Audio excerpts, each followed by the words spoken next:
everybody, and welcome to another exciting episode of the Legend of the Three Kingdoms.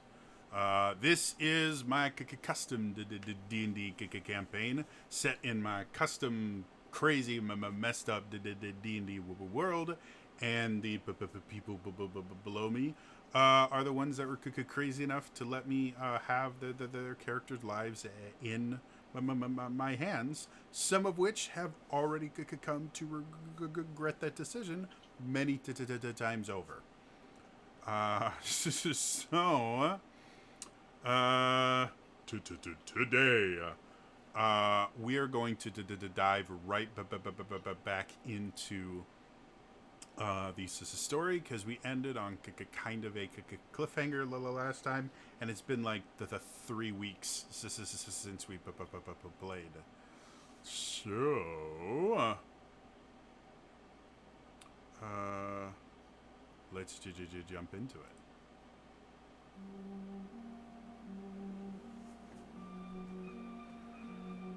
The party encountered a rift into a world like none of them had ever seen before. A vast,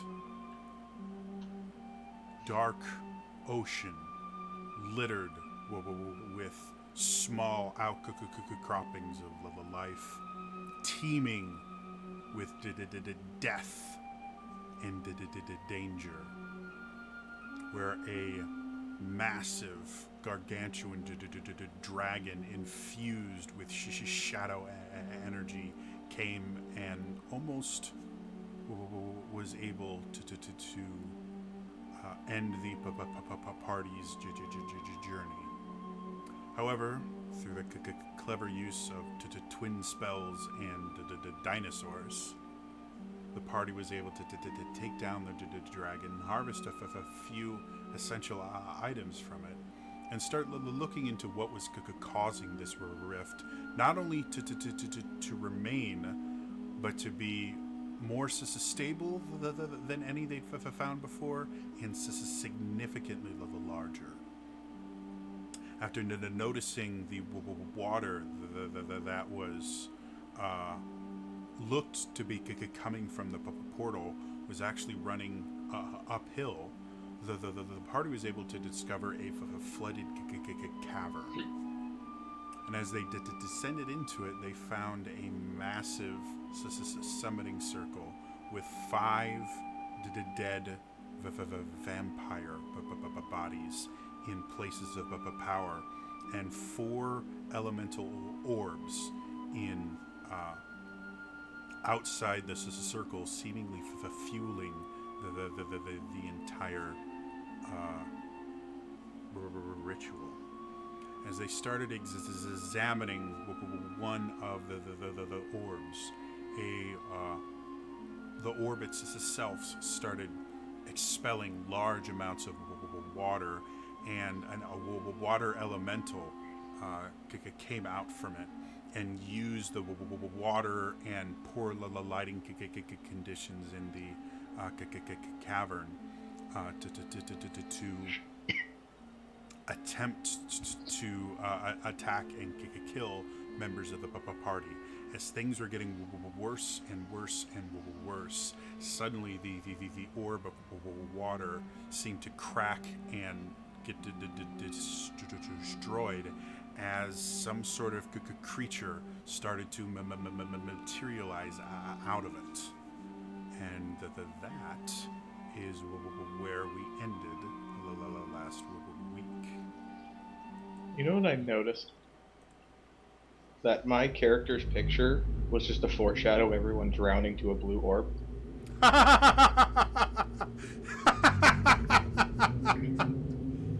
Oh my... That is brilliant. I noticed that and I was like, wait a minute.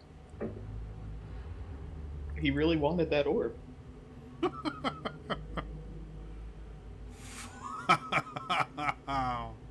I'm not sure how I feel about that right now. So, everyone make the death saves. No. So, as we as we left the last week, remind me really quickly, the orb. Did someone try to cast something on the orb, or did it kind of implode on its own? Does anyone remember? So I may be retconning what I just said. I believe it imploded on its own. Yeah, that sounds right. That's what I thought. Okay. Yeah. So, as you all are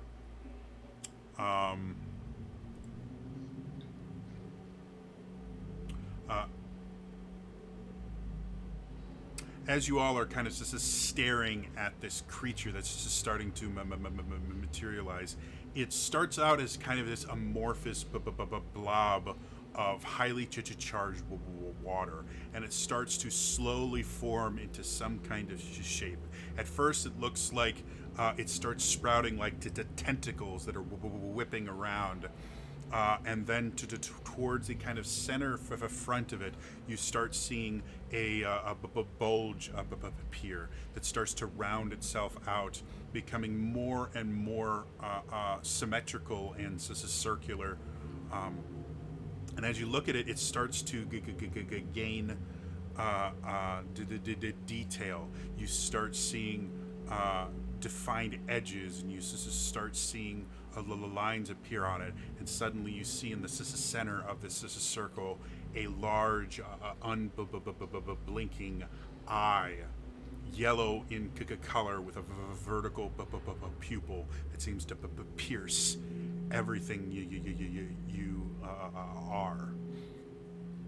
As the creature continues to form, you see it start getting taller and taller as the eye raises to about like chest level to most of you.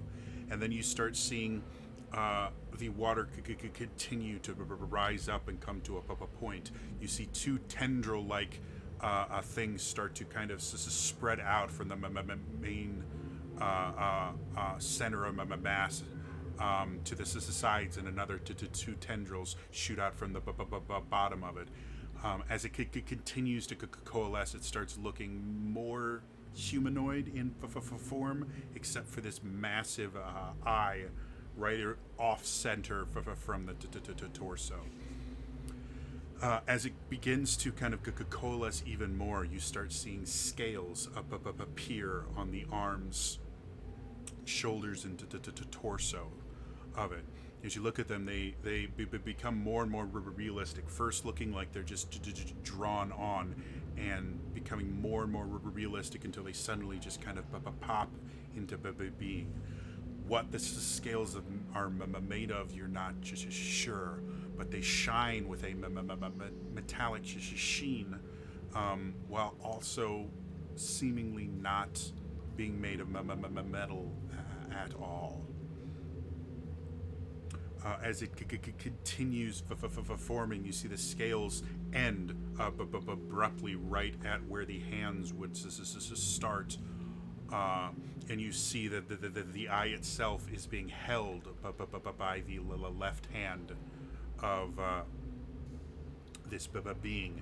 And as you look closer, you can see the eye itself is flat and circular and basically attached to the arm. And you notice it is a shield emblazoned with this eye of some beast you've never seen. The other arm coalesced, and around the wrist there's this very intricate bracer.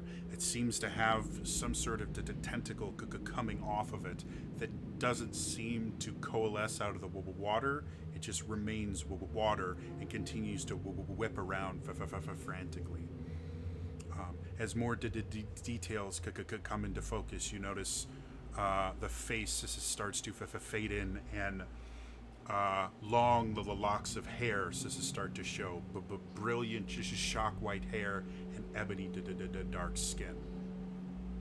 And suddenly, standing before you is what appears to be a dark elf, looking around somewhat confused, with still a tendril of water extending from his wrist. As it happens, you see the water that had gotten up to about chest height at this point starts immediately rushing back to where the orb used to be, as you see the water elemental suddenly appear out of the water and kind of thrash against this massive current as it's kind of sucked up to the area where the orb used to be. And as everything is kind of sucked into oblivion, you see just the orbs is standing there, which eventually cracks and shatters and lies in a pile of shards on the ground below it. As that happens, the entire summoning circle seems to shake and fluctuate. The bodies themselves start writhing somewhat, despite them having no life in them, and suddenly everything seems to calm.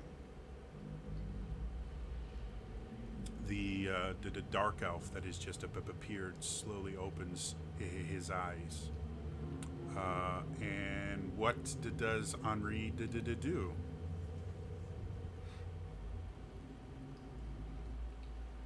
I was gonna.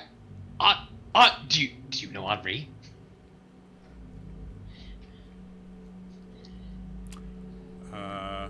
Vala, nameless. Can you hear us?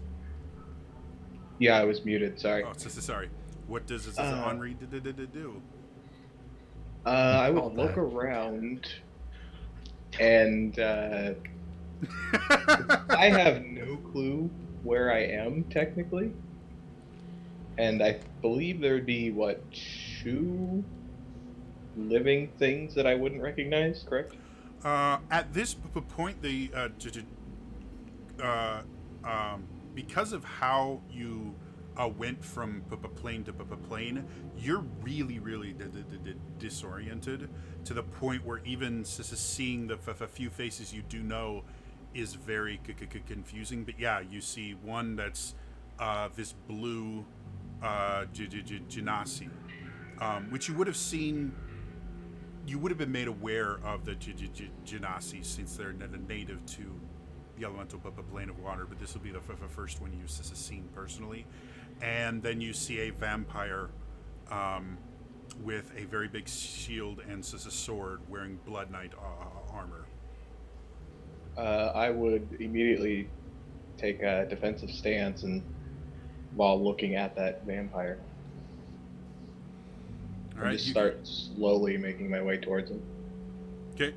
So you guys watch as Henri kind of looks around, instantly brings up his shield and starts moving very purposefully towards.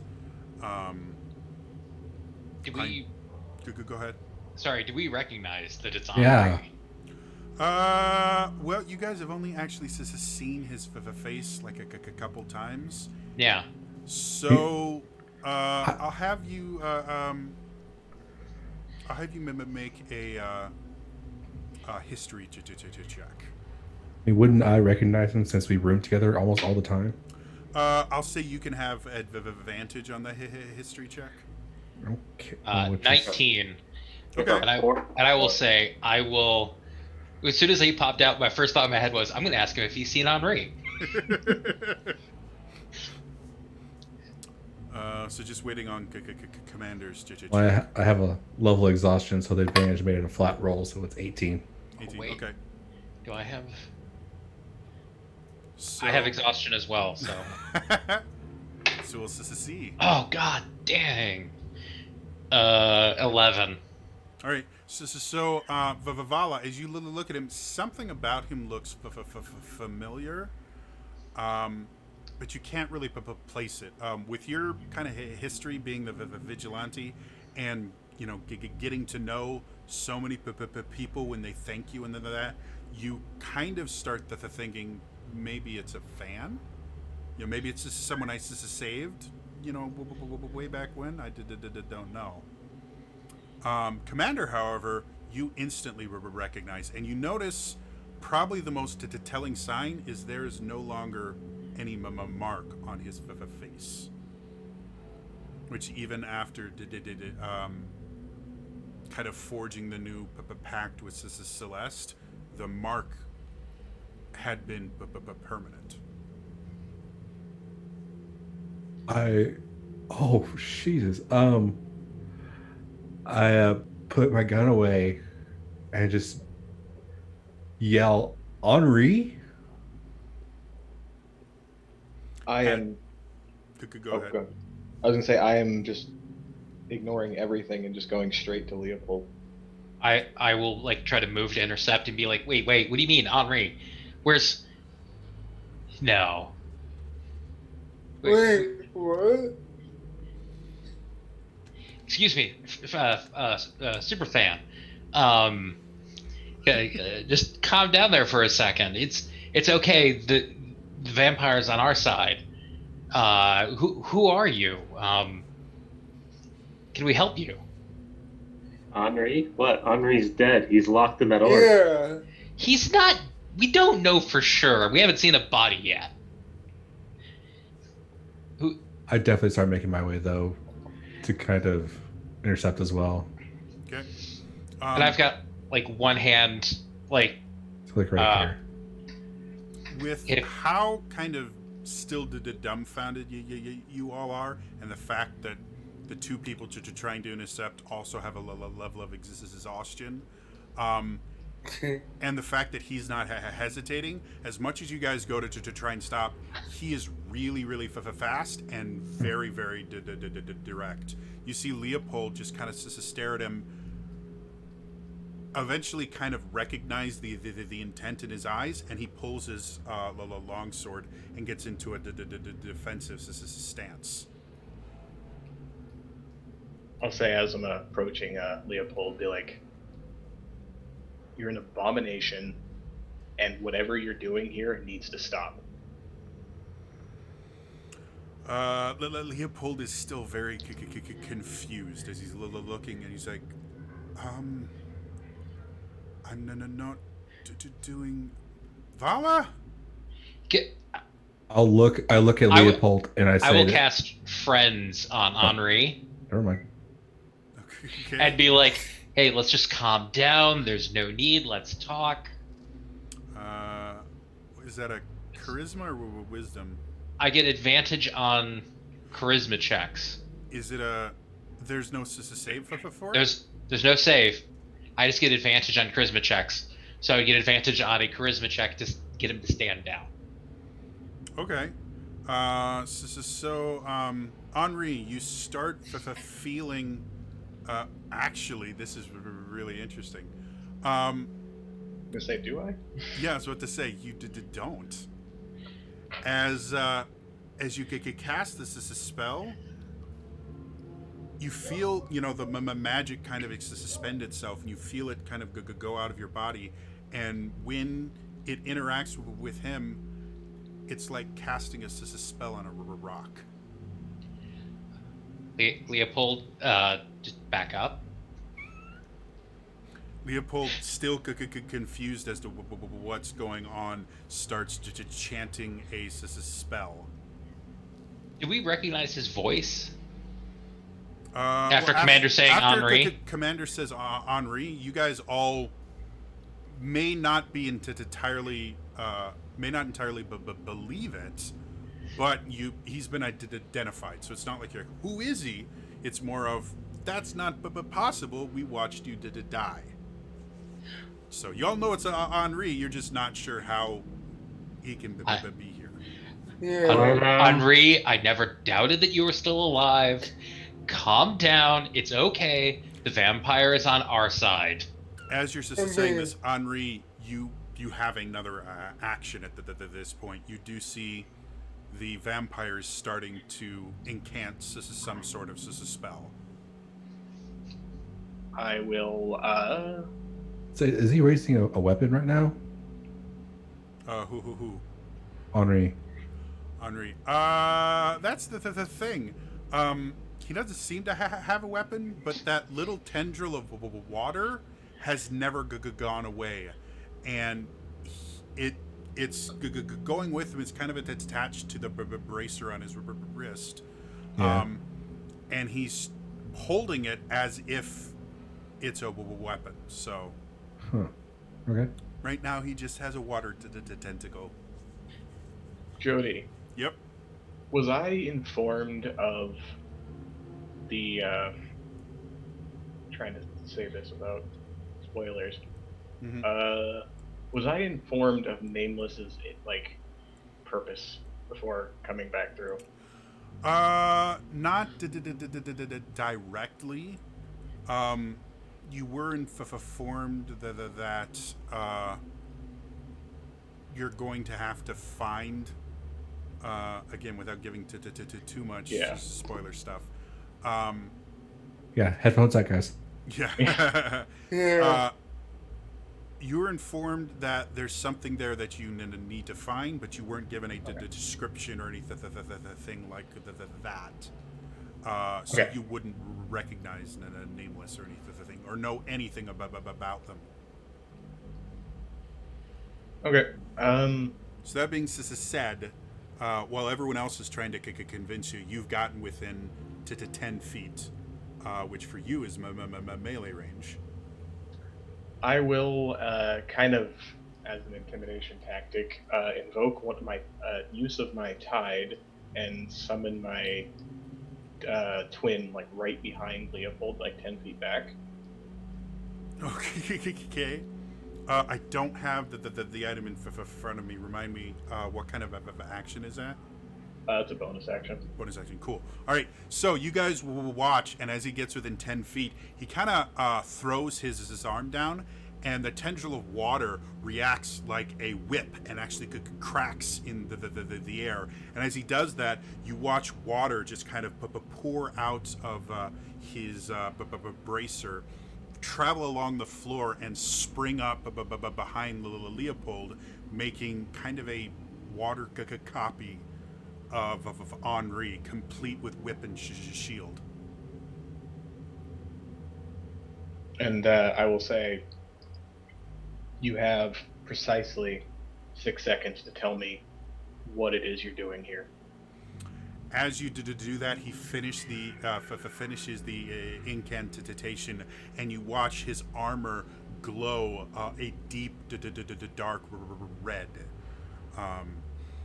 As he kind of leans down, he's like, "I am here to transport them to the blood capital," which may not be the best choice of words, but that's the way he thinks.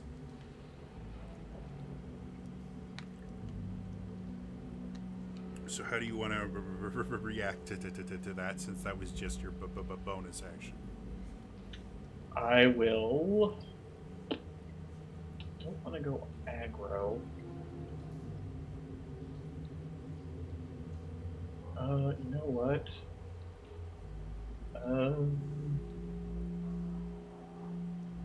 I will, because I can, cast Frostbite at him through my clone from behind him.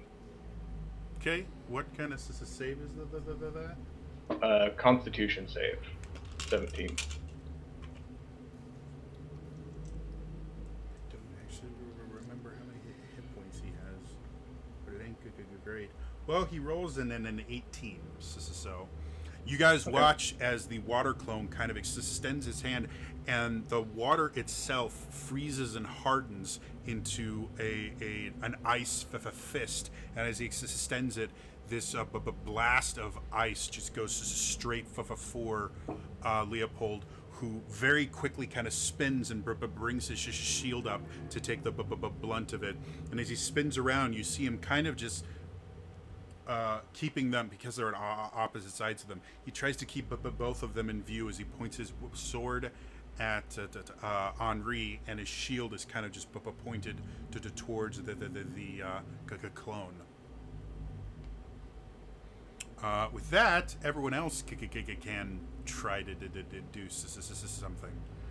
I would like to move as quickly as I can to get back to back with Leopold. Yeah, no problem getting to him now. Now that you're out of the kind of stupor of you're dead, you're able to get there pretty quickly. I'll Where just, are they like, exactly, Jody? Trying to let's just say they're like right dead center in the middle of the. Oh, okay, cool. And just to make things slightly easier, because I'm a super awesome dungeon master that obviously planned for everything. That is nameless. Oh, I actually still had him on the board. Oh, did you? We'll just use that one as my clone then, so they have a visual of it, I guess. Because Nameless I had with the little slug icon because he was triple exhausted. Oh, yeah, that's okay. right. That's nameless. Okay. I totally missed that. Sorry. Yeah, it's been a long day for folks. Yeah. So you you're Val, you're able to get there pretty quickly. You notice that seeing your kind of watching his expressions as you get there, they don't change when you kind of interject yourself into the situation. He has the same kind of stone face as his stoic expression. I'll just like put my hands out to both of them and be like, Henri, it's okay. He's on our side. Let's just calm down and let's explain this before something that we're all gonna regret happens. I'm gonna run and put myself between Henri. Are you going back? You said you're going back to back, right? Yeah, Paula? yeah. I figure if he's in the center, back to back. Technically, I guess if I would be 10 feet away since I have reach, so I guess I'd be right there and right next to Nameless. Oh, okay. So all right, really quickly, where is this you? Yeah, that one's Henri. Okay, so And then Nameless would be right next to me. And this is the clone. That one I think is Vala. Yeah, that one's me. Oh, sorry. Fallon. It's okay. So where's the this is the clone. That one's Nameless. You can use that one for the clone, and then Nameless can be the one that's up there. So, and that now we have the things working because I didn't have Leopold on the map. Okay. Too many the things. It's confusing. But Go ahead. I would draw my rapier Okay. and I wouldn't hold it towards his throat, but I would hold it up in a way of defending myself in front of him and trying to get him to snap out of it. Okay. So Jody, would Henri have he would have all his memories, correct? Yes. Okay. So you're working for the vampires now. No, we're trying to stop whatever this thing is. I'm sure you remember the machines. This is one of them. We're trying to shut it down.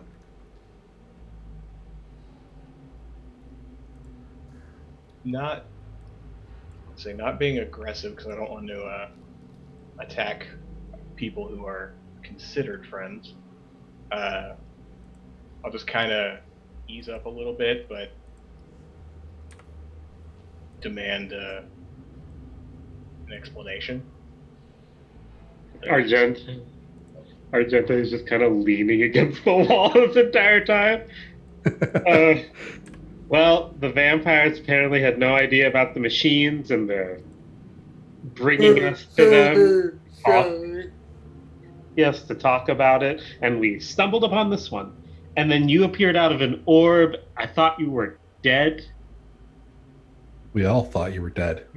Most of us thought you were dead. I didn't believe it. Most of us, yeah. So I guess because I'm technically playing two characters, I guess Nameless would God, this isn't confusing. Yeah, Nameless. go back from intelligent to not intelligent. Have fun with that. Yeah, it's literally gonna hurt my brain. Hold on, I gotta go back to -3 for a second. Okay. I guess Nameless seeing everything transpire and there's a thing being hostile towards his best friend is gonna go stand by Vala with his 15 feet of speed.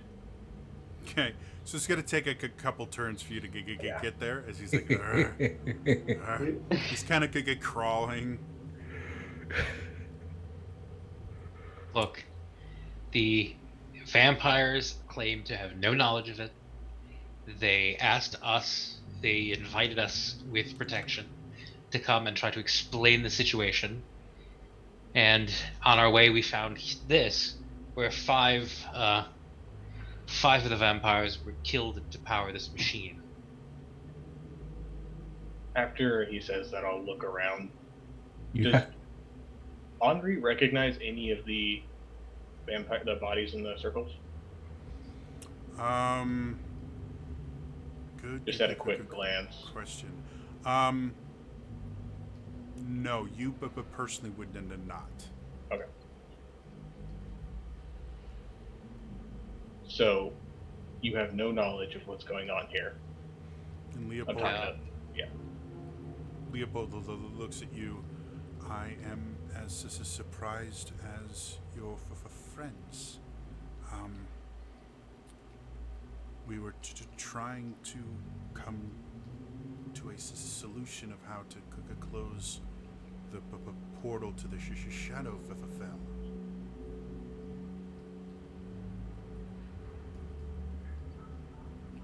Fine. I'll, because I think he only lasts for a minute. I don't think this say. Yeah, for a minute. So after the twin disappears, I'll relent and just, fine. But I'm not taking my eyes off you. You so much as to go take a piss, I will know. Vala, who is this? This is Henri, who's I also. didn't get that. Could you try again? Sorry, my voice This. goes like that every so often. This is Henri. Henri is the outcast. He traveled with us. He was an As you unwitting say that the outcast, he raises his sword again. It's okay. Reflexively. It's okay. Most of the stories about him were exaggerated, but I'm not thinking about stories. I'm thinking about reports filed by blood knights that talk about the things he did. it wasn't his fault. He was coerced into working for the Dark Lord, but he was instrumental in helping us overthrow him and stop him. He he never got his power from the Dark Lord. He got his power from the same place I do, from Celeste. So he worked for this Dark Lord without getting anything in return, and I'm supposed to trust him? We are trusting you as well. I mean, I've the seen, I have given you many reasons to trust me. and Have Henri, you though? and Henri has given us many reasons to trust him. He slowly lowers his blade and looks at Henri again. If you are to watch me, then I will be watching you. Outcast. Excellent. We're all watching each other. Now, with that out of the way, how do we turn off this bloody machine? I'm not sure how wise that's going to be right now, as Leopold slowly takes his eyes away It's obvious these orbs have something to do with keeping it open, but you saw what happened when we destroyed one of them. I'm not sure what happens if we destroy all of them, but I can pretty much guarantee it's not going to be pleasant. It will most likely involve a lot of running.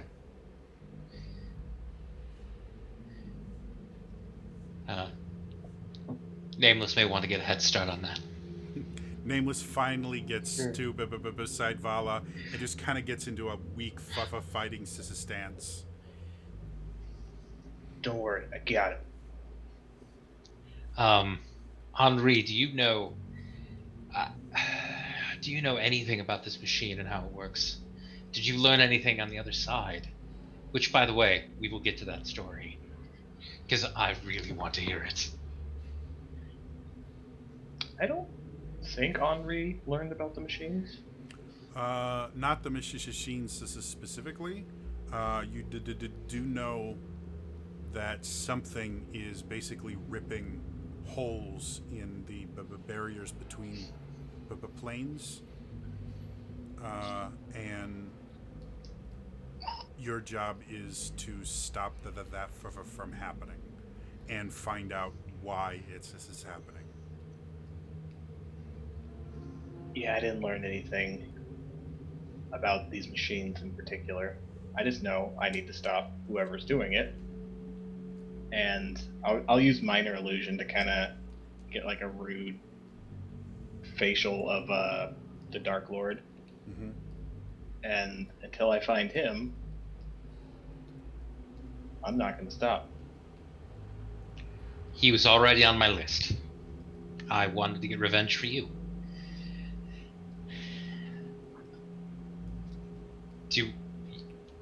Is he behind this? Did you learn something? My mind is overflowing with questions. I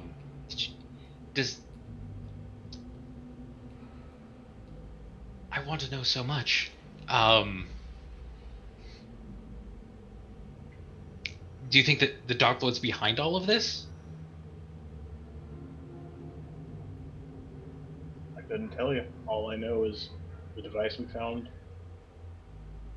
links him to this type of rituals. So that's a place to start, I guess. Fair And enough. who the hell is that? And I'll point at Nameless. That's Nameless. That is an excellent question, one we ourselves have been unable to answer in all of these many weeks. He appeared in the water portal, or near the water portal, with a giant lizard thing. He doesn't know anything, and technically he appeared, a few days away from the water portal.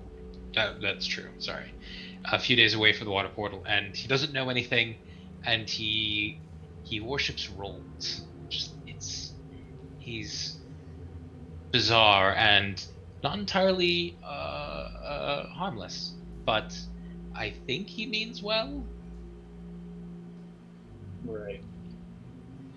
But he's more he's more Vala than me. Okay.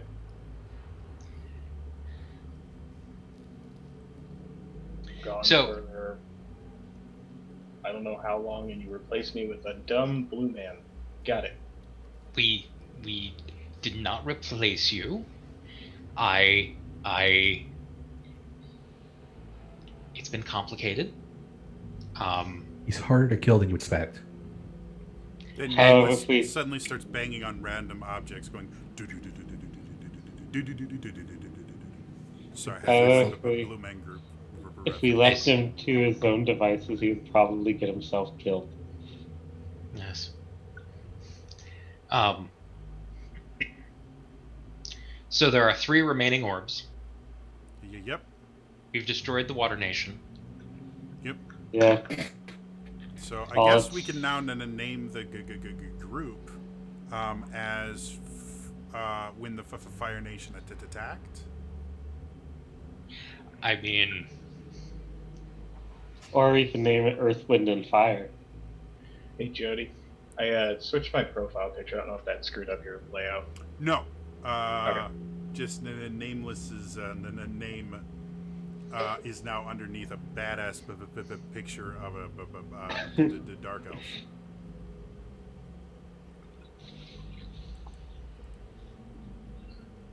So I can't And help you have to it. switch every time you go between characters. Hell no. So I can't help but notice your arcane bullshit has changed shape. It's now watery. What happened to Yeah. your scar? Oh, that was a mark from my. Let's see. Ill-gotten pact with the Dark Lord. well, yes, but are you then no longer connected to Celeste? No. She was. I'll have to send word to her. She was very distraught at the thought of losing you. Well, it happens. But I'm so glad you're back. As much as this reunion is lovely, we need to figure out what to do with this portal. We cannot have a portal to the Shadowfell just sitting here. Well, we can. I believe blasting the orb is what caused it to break. Well, technically, And then- it happened when Nameless touched it and got It fried. was- Yeah. Oh. Vala starts wandering off to the fire orb. Don't touch it, Vala. You'll kill yourself. I know what I must do. Seriously. I Someone mean, to hold her back, please. in the past, we've just dispelled whatever was keeping it. You're saying we dispelled what was keeping it. Yeah, and referring to the one before I got sucked into a different plane. Right. I will approach the fire orb and at 10 feet cast Dispel Magic on it. As you're about to cast a spell, Henri and then Nameless, you both feel this massive pain in your heads that spreads all throughout your body, and you both start crying out in pain and kind of writhing for a few seconds before it eventually fading and you both being prone on the ground. I didn't actually do anything yet, I swear. I'll go and check on Henri. Nameless is just, for everyone's ears, I'm not going to imitate a baby crying, but Nameless is just crying on the ground.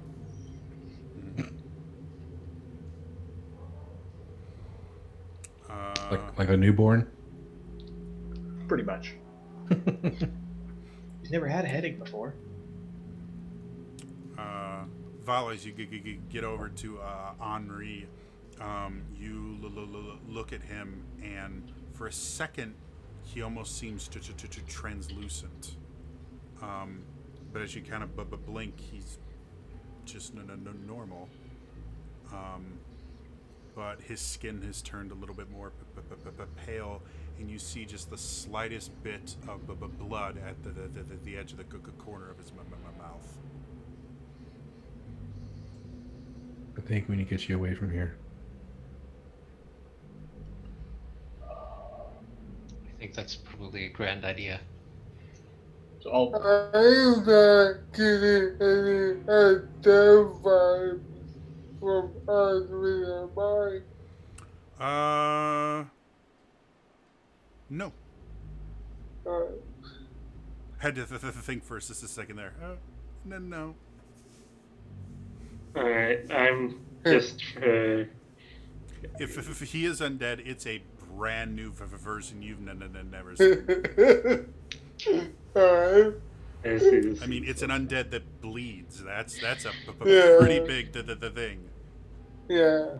Vala new had car magic smell. blood, so I'll spend a spell slot, and I'm just gonna feel if using primeval awareness. Feel if there's any elementals in the area. You get basically the three blips from each one, one from each of the orbs, which doesn't make a ton of sense because the orbs themselves aren't elementals as far as you can tell, but with your primeval awareness, they feel the same. And for the first time, Nameless also gives off kind of a passive blip in your primeval awareness. That's curious. I just use my magic to feel if there are any elementals in the area. All the orbs give off the feeling of elementals, and so does Nameless. Could it be because he's a water? He So I mean, he being- is blue. He's All had right, an let's affinity not for judge by our water. color, okay? I'm not. I'm just saying. I think his grandfather may have. Never mind. The unique thing about it for you, Argenta, is you've used primeval awareness before, and Nameless hasn't blipped. So Gotcha. something has changed this time. It's just that he hasn't felt that way before, so Did you swallow some of the elemental? Like, is it like? Does that happen? I don't know. I don't know, but I'm really tired. I think You know, the discretion is the better part of the valor. I don't think giving our lives in an attempt to close this without any knowledge is going to help anyone. Perhaps we should retreat, rest for a bit, close enough that we can watch and ensure nothing else comes out. I mean, we can get everyone out, and I should, as long as I can see one of those orbs, I should be able to.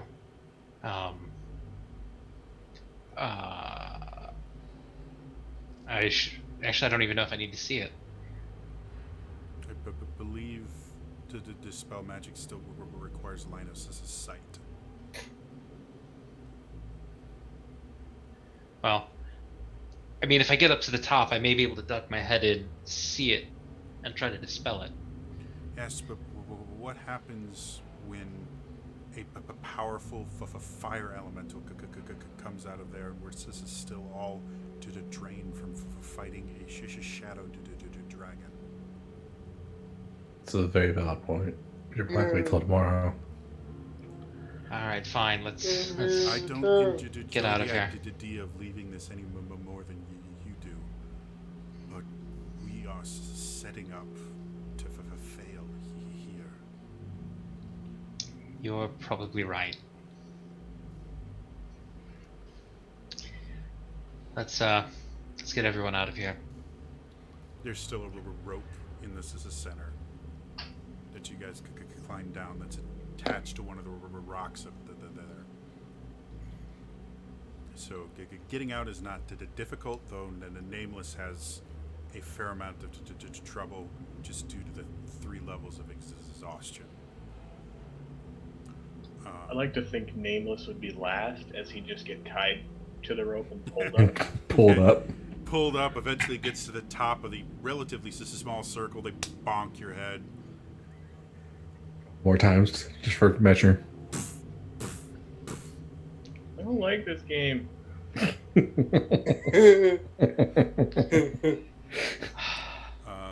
Leopold kind of leads you guys far enough away that you can still see the portal, and a fair amount of around it, seeing as everything's kind of dead near it. but far enough away that you're not feeling the effects of the Shadowfell, and starts to make a camp very, very briskly, like gets a bundle of sticks together, starts up a brief fire, and lays out his bedroll, and that's it. No tents or anything. Does the portal still seem the same, or has it like seemed like it's been diminished at all?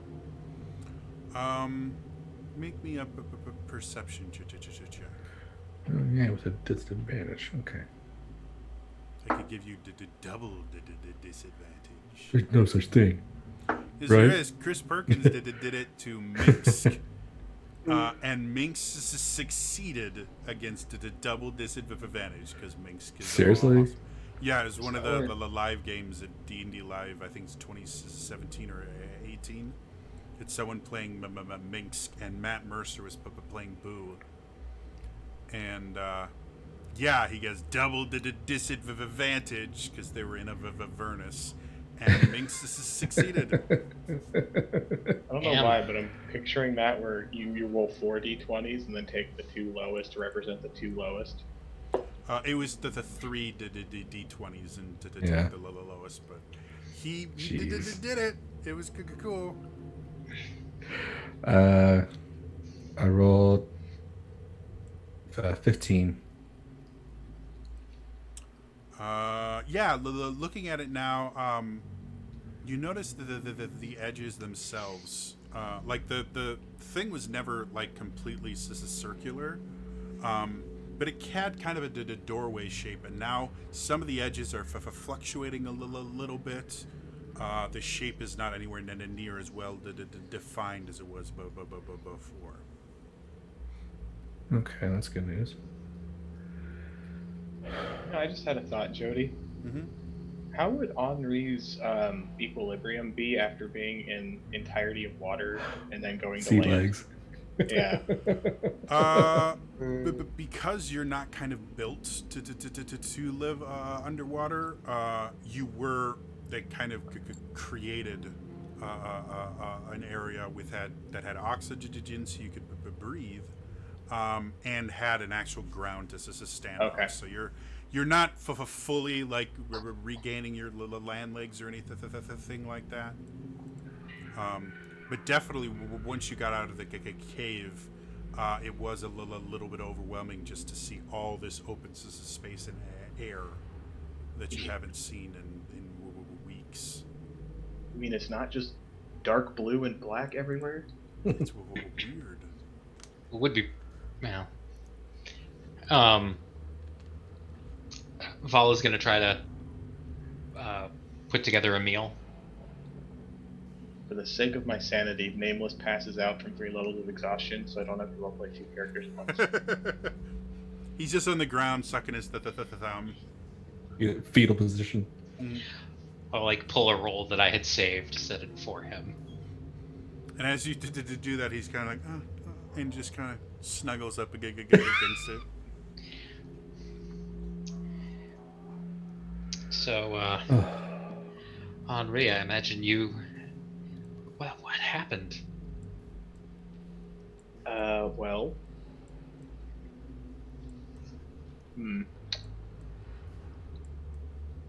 Intense. I remember intense pain. It's kind of a theme for the group, though. Yeah. And then beyond that, forged a new pact, and now I'm here.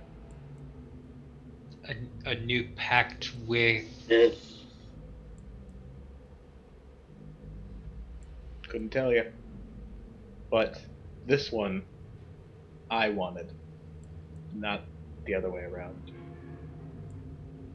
Okay.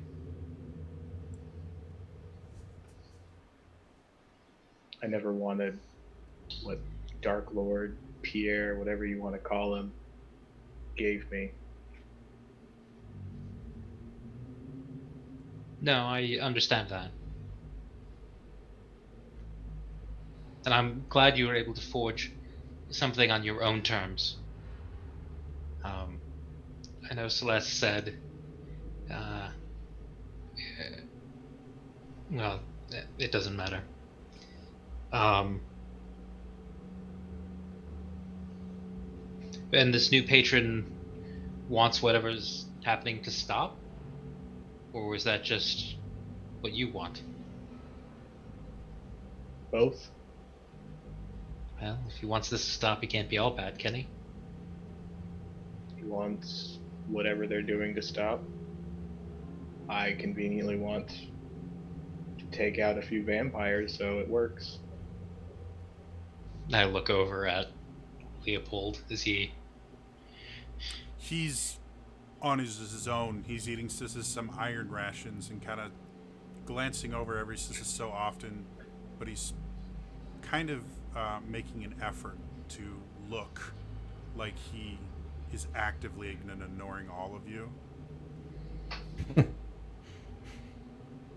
Like in all the time you've known Leopold, he's always been kind of very refined, and he's kind of being a petulant child right now. Like it's really weird.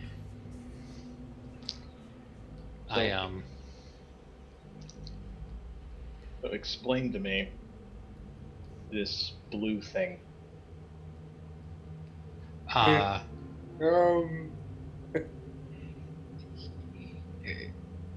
There's not a lot below the surface with him. He after the water portal, Celeste reached out and said she needed to talk. So we started heading back to the lair, and after a few days we came upon him. He has no memory of who he was or what he was or where he was. And he originally tried eating gold.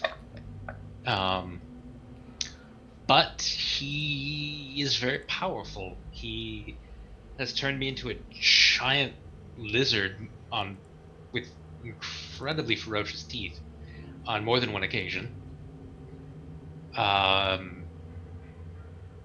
He has affinity for water.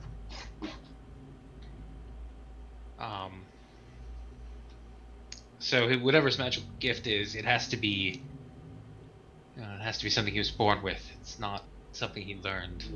He also shoots lightning at random intervals. There's that too. He's also set fire to things unintentionally. No one in the party has any experience with that. Unintentionally. Well, yeah, not in the family.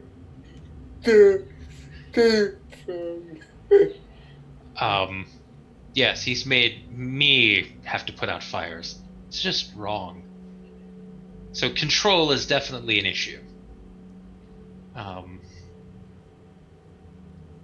But after we saved each other, he's been traveling with us, and as I said, has an affinity for rolls. You believe the magical. He's a few rolls short of a full basket. But he wiped out like 50 wolves with one shot, so he's a random loose cannon. Makes sense why you took affinity to him then. Well, after everyone here has been watching after me for so long, it just seemed right for me to watch after someone else. Jody, when I look at Nameless, do I get any feeling or sense?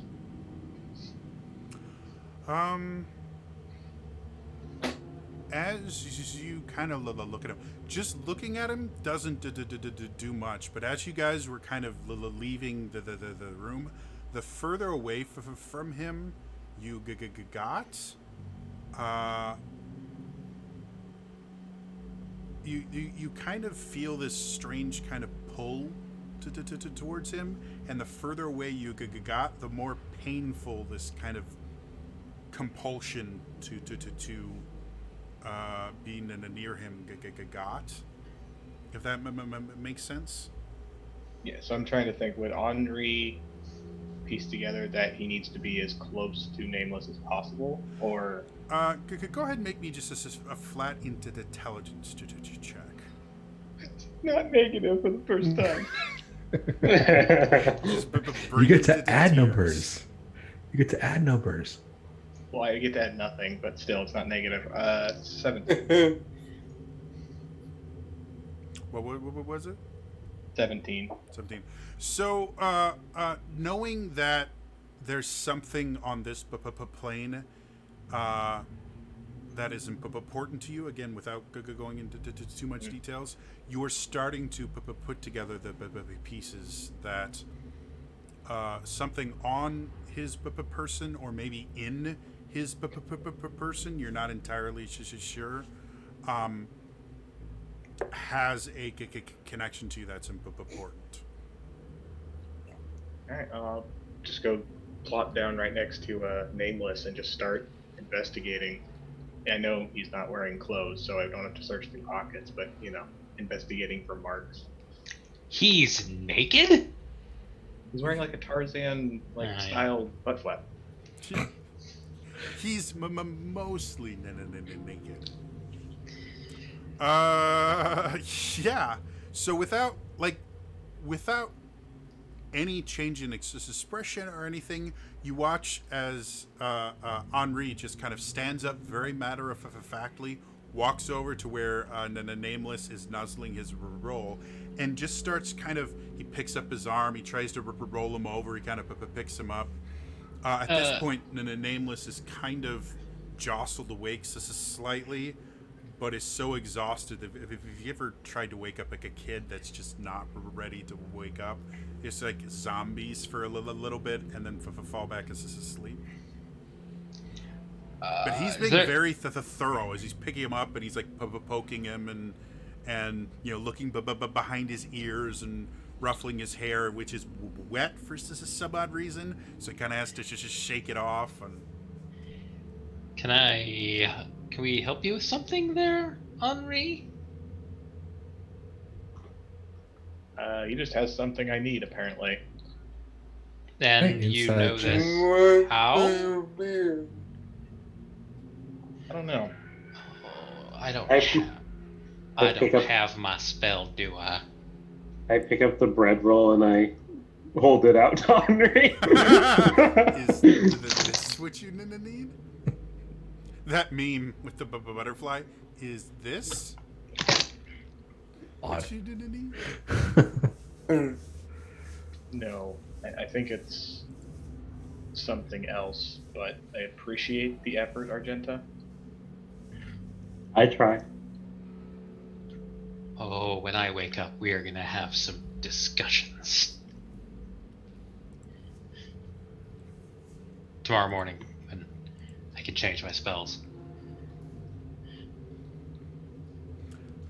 Go ahead and roll me an investigation check on Marie. Do I add anything for this? No. 14. So kind of looking through anything, you stop before you get to too personal. But he literally has nothing as far as items. Remind me, what is his spellcasting focus? It was just a staff that looked like coral. Okay, so yeah, other than what effectively just looks like a broken piece of a piece of oblong coral, he has literally nothing. There are no marks on him. He has no belt pouch or anything like that. His one piece of clothing is relatively tight, and there's nowhere to really hide anything in it. Like he literally has nothing. I will kind of seeing what he's going after. I'll be like, he's not hiding anything. See? And I'll pull out the wand of magic detection and UV light him. He is covered in. You're not sure what it is. You don't wanna no. God. Just Okay. it's all roll shit. I- Yeah, and that's another thing that's really weird is as you kind of wand him, he himself glows, which Okay. doesn't happen as far as you know. I'll just be like, oh, that's weird. I mean, we've seen blood glow before, but not a body.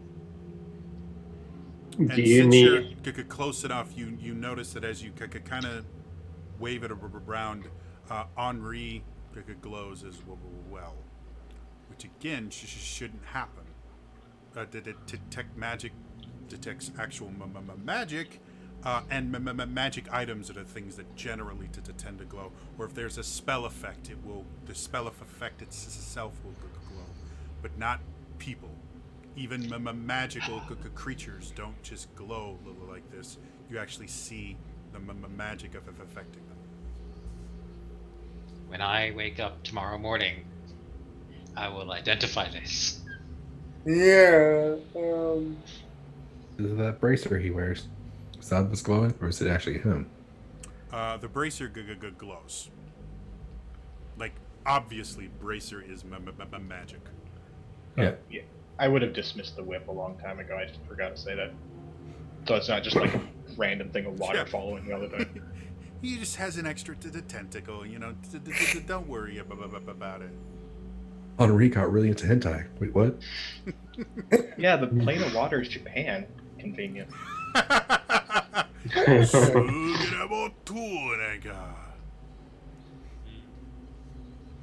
Randomly, you guys don't know why, but Henri just keeps going. Oh, Honey. Nani? Hmm. We're all loopy. I think we all need sleep. Yeah. And our characters do too. I'll take first watch. You guys rest. As I'm watching Leopold the entire time. I'll put an alarm spell around our camp and before I go to sleep. Yeah. I will. I'll think something wrong if there was a water.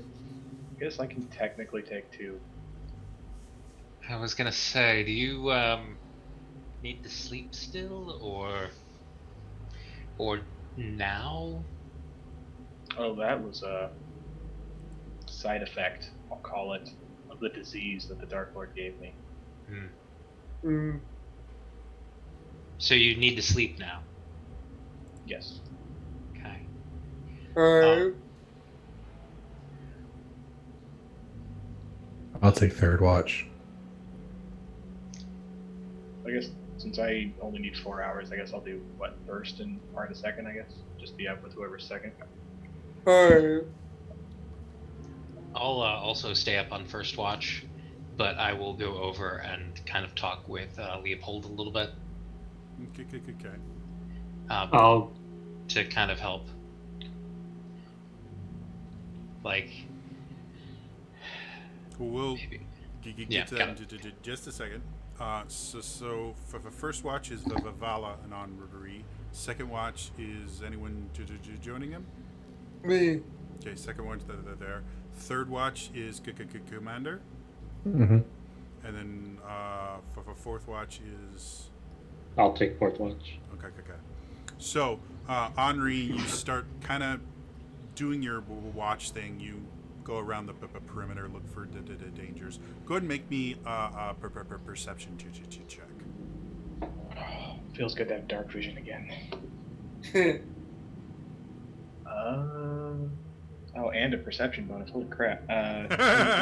What are all these numbers? I add Like- them to my rolls? How does that work? My passive perception doubled. This is weird. 21 total. Have you guys always been adding things to your rolls? Is that how this game works? With a 21, you do notice you're in Sanguinius. That much is obvious. And just being here kind of makes you feel a little uneasy. And as you look around, there's nothing around here. Like you're used to on watches you took before everything. You generally see some creatures, you know, bugs, birds, stuff like that. Maybe a dangerous creature that sees the fire, comes to investigate, and then sees that it's just not worth it and goes away. But there's nothing. Everything is just dead all around you. Fitting. While that is going on, Vala, as you could come over to Leopold, you notice he's not sleeping. He's not even attempting to sleep. Like he's got his bedroll out, but he's taken his long sword out. With it being a magic longsword, the blade will never dull, and he's sharpening it with a whetstone that he seems to keep with him. Some reason. Yeah. So he's sitting there and he says, shh, shh, shh. And as you could come over and kind of sit next to him, doesn't even acknowledge you. Shh, shh, shh. I'm sorry about your men. They weren't my men, they were my mercenaries. Well, I'm sorry they died. I am as well. We may need to stop and pick up more mercenaries before we get to the blood capital. I will have to come out of my own pocket. Hopefully, the council will reimburse me. I can probably help with that a little bit. They will be very upset if I force you to pay for your own protection. You Shh.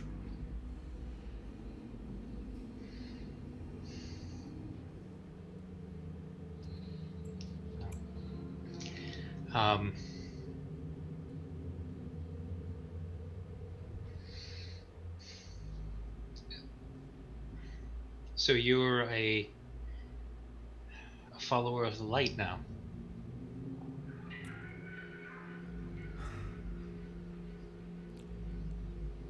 A lot changed when you left. I had no reason to learn any sort of martial abilities. I was nobility. My entire life was already set. And I met, or rather was given, the most amazing creature I have ever witnessed. And I treated her exactly like every other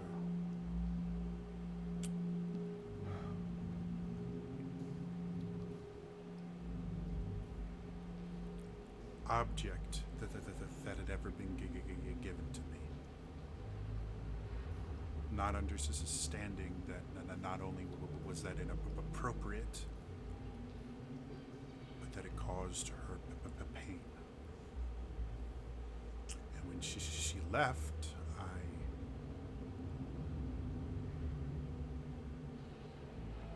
was given another, and another, and another, and another, and it just wasn't the same. It didn't feel right. I was told I was too sensitive, that I was imparting emotions that they didn't have. And when the day I left the vampire city, and I left the lower city and the outer city. I went into the wilderness to try and figure out what I was, what kind of a creature I was that used the people as objects. And while I was out there, the sun rose, and I had nowhere to go. And when I saw my first sunrise in my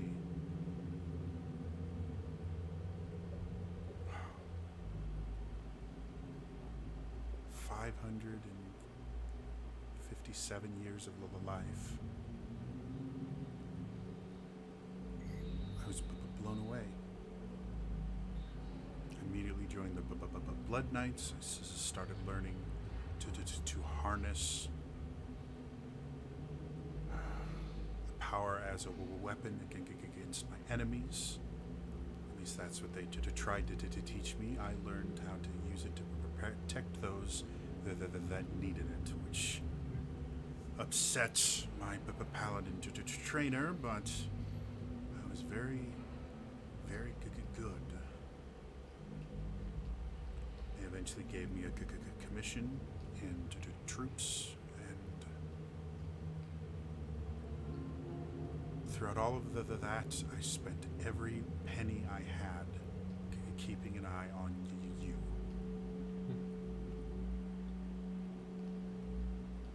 I had no idea you would go and become famous and then get tangled up in all of this. I eventually planned to meet you in the taverns somewhere to talk, not invite you to the blood capital. This entire thing is just wrong. Tell me about it.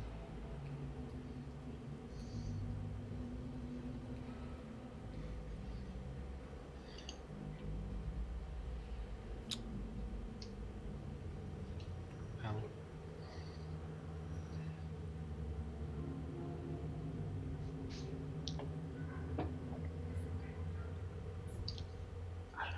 I don't know if I should be. No, it's a lot to deal with, a lot to take in. I'm glad I've gotten to meet you now. Let's see who you've become. I'm so sorry it took so long. I have to admit, treating... And you see him starts as saying something and says stop. Other races as equals is very strange. Again, your lives are so incredibly short, and so many just seem to have this incredibly short-sighted view of the world and their place in it. It's very, very easy to just consider you all cattle, for the lack of a better term. No.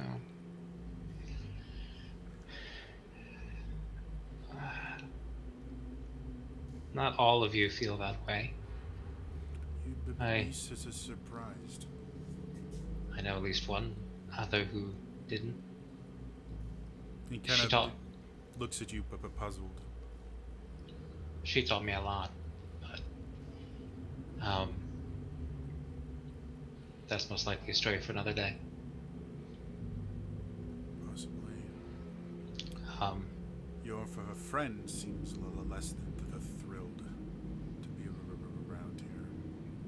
And Henri was always difficult to read before, but I don't know what's become of him. Do you know, I know who it is that you traveled with? Do you know what he did? I've heard the stories. Not I didn't know. Talking about stories. talking about young women that were never seen again. I'm talking about families who forever will wonder where their daughter, their wife, disappeared to. These aren't just stories. I've talked with some of them.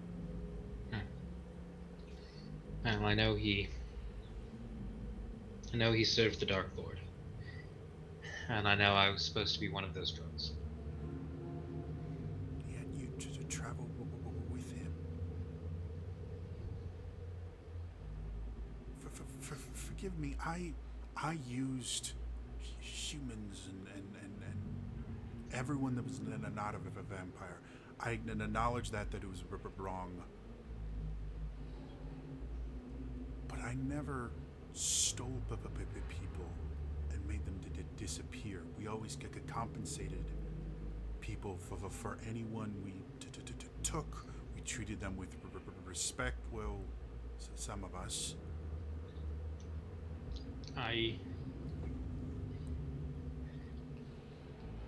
There's more to his story that I want to know.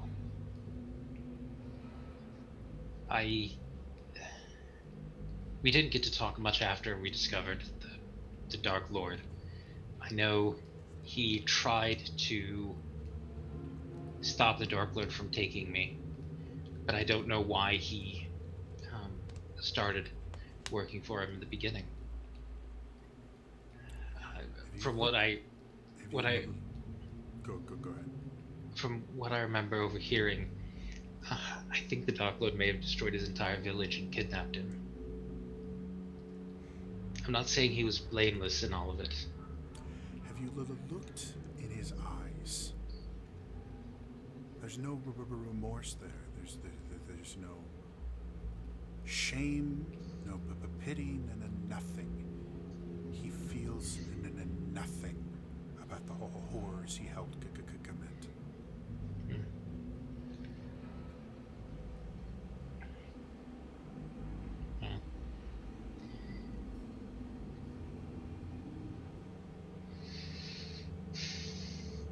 Well, I will keep an eye on him.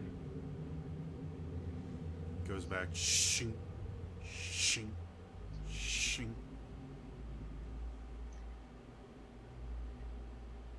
I will just kind of like lean back, pull out my lute, and just start very softly, very gently playing a little bit of music. Question for you. Your skill with the lute. Yes. Did you develop it before or after becoming the vigilante? Before. I was a bard, a performer, went to work at the club, Yep. and then discovered. Yeah. Now I remember. So as you do that, you notice he starts sharpening his sword for a moment, kind of places it down on a polishing cloth, and just kind of sits there, not looking at you or anything. Like through this entire conversation, he barely looked at you, but he just kind of sits there. Goes over or kind of moves on his bedroll and just kind of lies down as you play.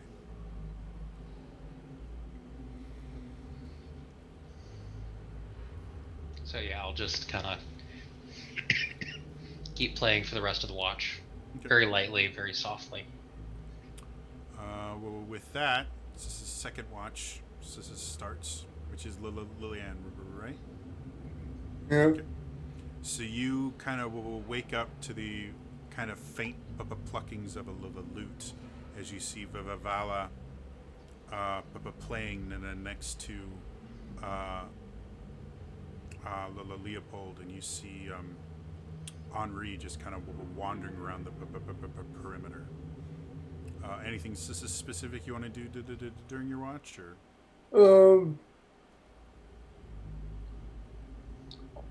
I believe clearly to stay away, right? Yeah, he's gonna continue the watch with you. Okay. So what happens after the portal? What was the whatever happened? Well, that's a very, very long story, and I'm sure others would want to hear it as well, so probably refrain from Um, talking about it too much. Denied. but did I mean yeah did you die?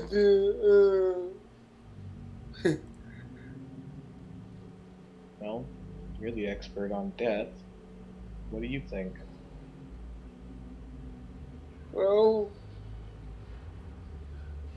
I mean, you don't seem to be better at that. So there you go. I didn't die.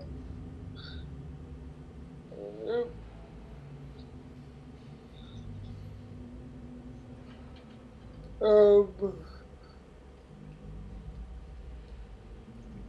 so you ever do did I ever feel that way? You heard correctly.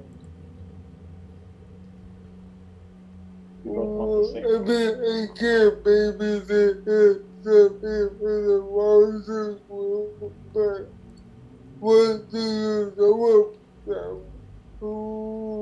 What are they? No, I don't actually know. It's on par, really. But I no longer need to worry about drowning, so I'd say that's a win. Yeah, it's up in the park.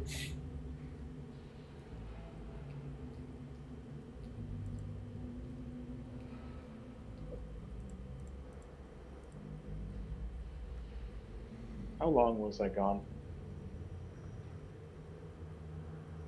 Um, how long was he gone?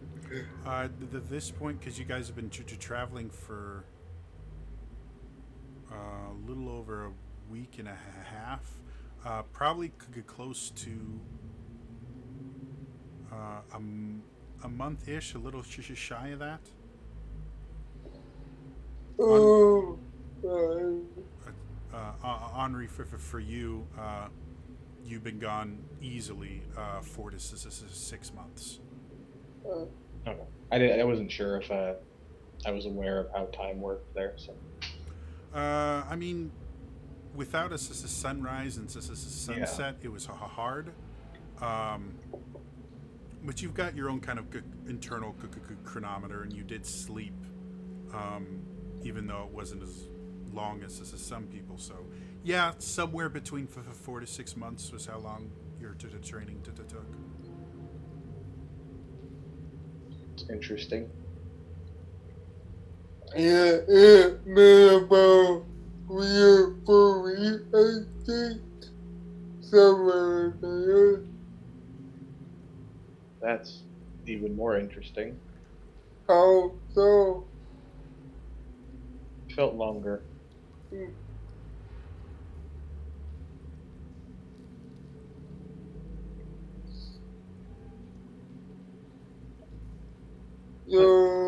Something like a different phrase, something like that.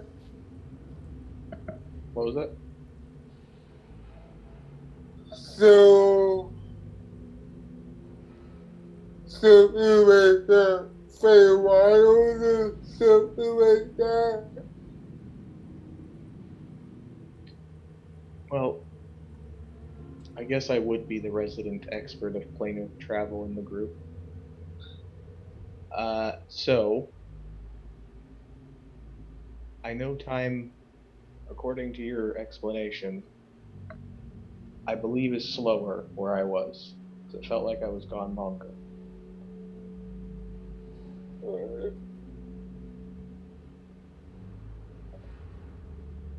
There was no day or night, just endless blue and black.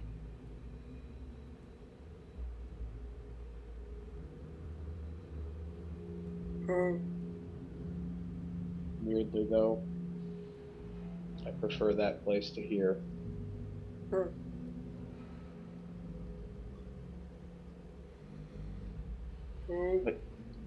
my new patron and I want the same thing. So kind of stop whatever these rituals are. They're an abomination, and from what we've discovered, they're all run by vampires. And coming back and seeing everyone buddy with a vampire. What be it? If it will have to be, it'd be stay somewhere in the middle of a in a broad daylight. But I was overruled on that. If you guys trust him, I'll trust you, but not him. Well, I don't trust him, but And that's again, why I you're my was favorite. overruled. That's why you were my favorite, Lillian.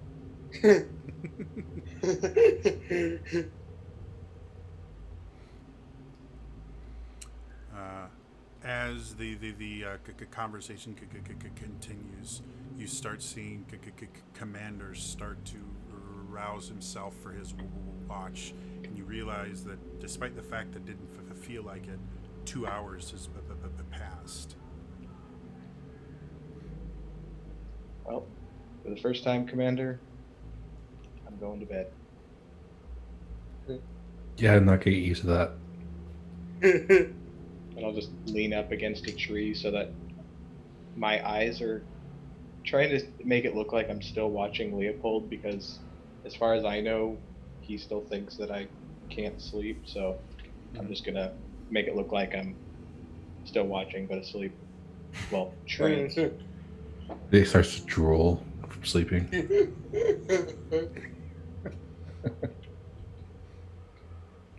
All right, Commander, anything specific you wanted to do during your watch, or just like actually perform a watch? Perform a watch, pretty much, and then just absent-mindedly just cleaning my gun. Nothing else. Go ahead and make me a perception check. With disadvantage, I'm assuming, as a human. Yep. And technically, you haven't lost your level of exhaustion until the long rest is completed. So, What do I do? Roll a third one for disadvantage? it's just Okay. whether you're That's- human or exhausted, it's just a disadvantage. Okay, I don't know if you're going to pull a Chris Perkins on me or not. No. I'm not that cruel. Well, I rolled an 8 and 11, so my perception is a 15. Yeah, you notice kind of this is the same thing Henri did. There's nothing alive anywhere near you guys, and it's kind of unsettling. You've never been in a place that was just completely bereft of creatures before. And even the few bits of vegetation that are around don't even move in the wind. Like, it's just everything around you is stone dead. Okay.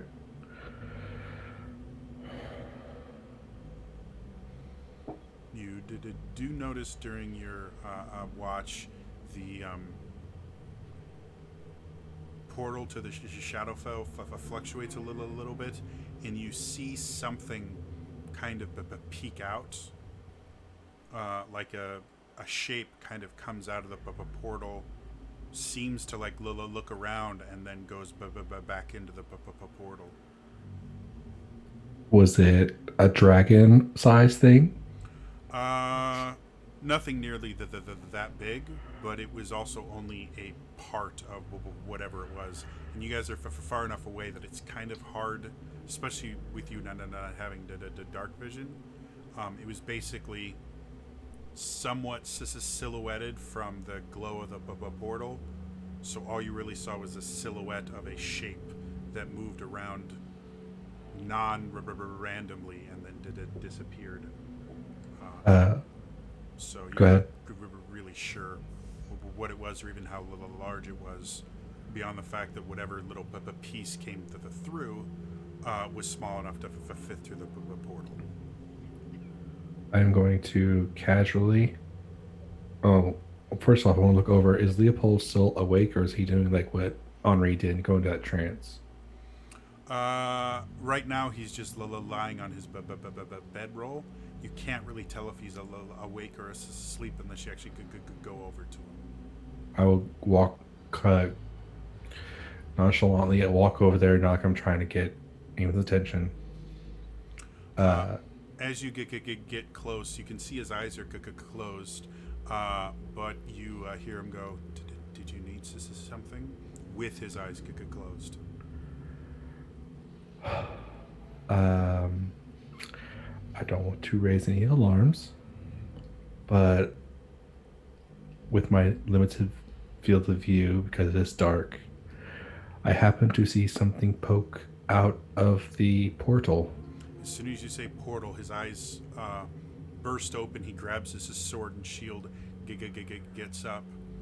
Calm down. I don't know what it was. I saw a silhouette. It was not huge. I don't know what it was. He seems to be almost ignoring you as he goes to the edge of the camp. He just kind of stares for what seems like an inordinate amount of the time. He eventually kind of turns back to you and says, "I don't see anything. If there was something there, it's not there anymore. You said it poked out. Did you see anything actually could come out to where it could have left the immediate area?" Hey Jody, was it like a equivalent of like a head of something like peeking around and going back in, or did I get enough detail to see? You got a silhouette. Okay. So you can't really tell. I don't know if it was a head of a creature or what. All I saw was a silhouette poke out and go back in. But nothing left. As far as I know, I am human. I have a limited vision. All right. I don't think there's anything we can do right now. I'll stay up with you for the remainder of this watch, and I'll help with the next watch. Okay. And he kind of just sits down on a rock nearby, staring at the portal. I do the same. Well, and keeping an ear out for anything nearby since it is so dead quiet. Okay. The rest of your watch goes pretty uneventfully. All right. You soon hear Argenta is starting to get up just as to start her watch.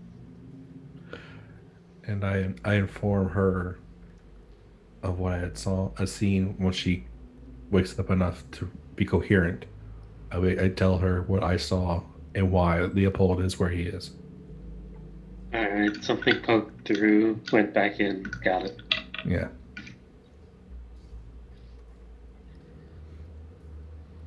Argenta, anything specific you wanted to do?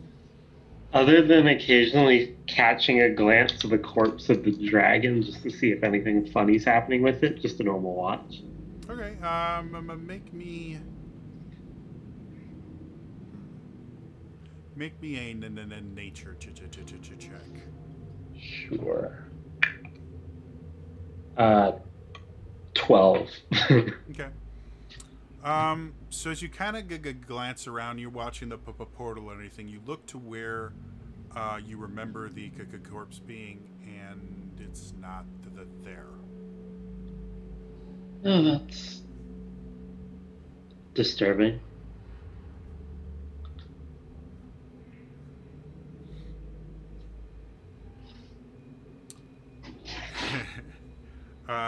Go ahead and make me a perception check for your watch.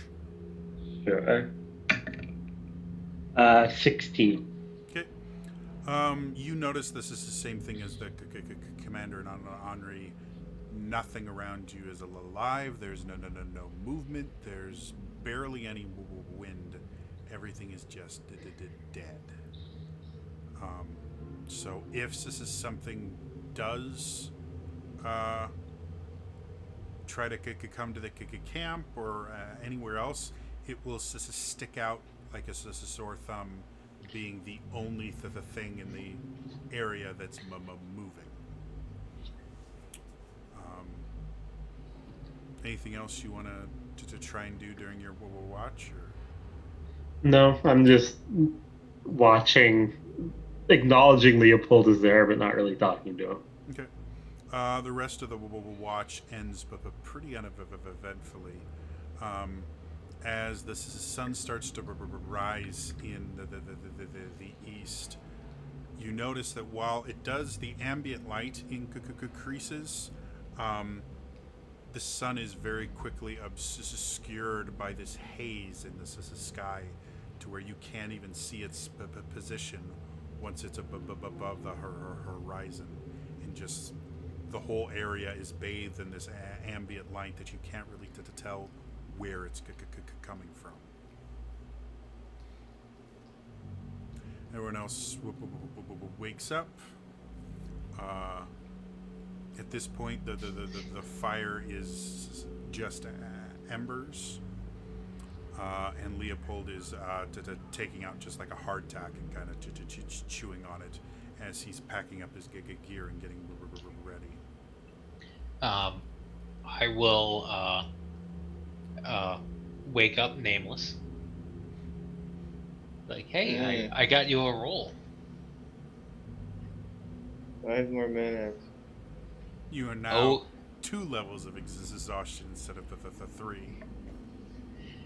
And while he's doing that, I'm going to, as a ritual, cast Identify and attempt to identify what magical mumbo jumbo is affecting him.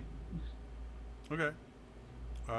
So as you invoke the ritual, which takes, I believe, 10 minutes, correct, for a ritual cast? I believe so, plus 1 minute for Identify. Okay. So as you're sitting there casting this spell as a ritual, Nameless, you kind of will wake up partway through the ritual as you notice there's lines on the ground around you, and Vala seems to be humming this kind of atonal song, and rhythmic, and you're not really sure about it. Just kind of... Can I wave the roll in front of him without breaking the ritual, or no? Because of these somatic components, not really. You have to continue with that. So, yeah, but whatever's happening, it's happening around you. Still super exhausted. Nameless just staring like, what are you doing? She is giving you the blessings of the roll. Okay. Gonna have to do this every morning now. And he seems to accept that. And you finish the Identify spell, and your mind is kind of flooded with information, or how it normally works is you kind of just, it's almost like remembering something. You know all this information about whatever you've identified. You're kind of expecting that rush of knowledge, and nothing.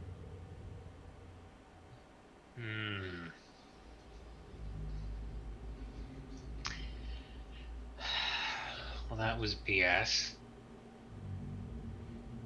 Magical BS or just BS? Just Well, nothing. I think they're don't one like and the this. same here. Yeah. So I've got no information as to what is affecting him. Well, he doesn't have a name, so maybe that's why you got nothing. Mm, I've identified nameless things before. What, you've identified nameless as thing? Oh no, Jody. I'm gonna good grief. I've identified Sorry. many nameless things before. You're nasty. Couldn't help it. Here I am. I left. I didn't name him who. I left the your name. I left you the your mom jokes behind.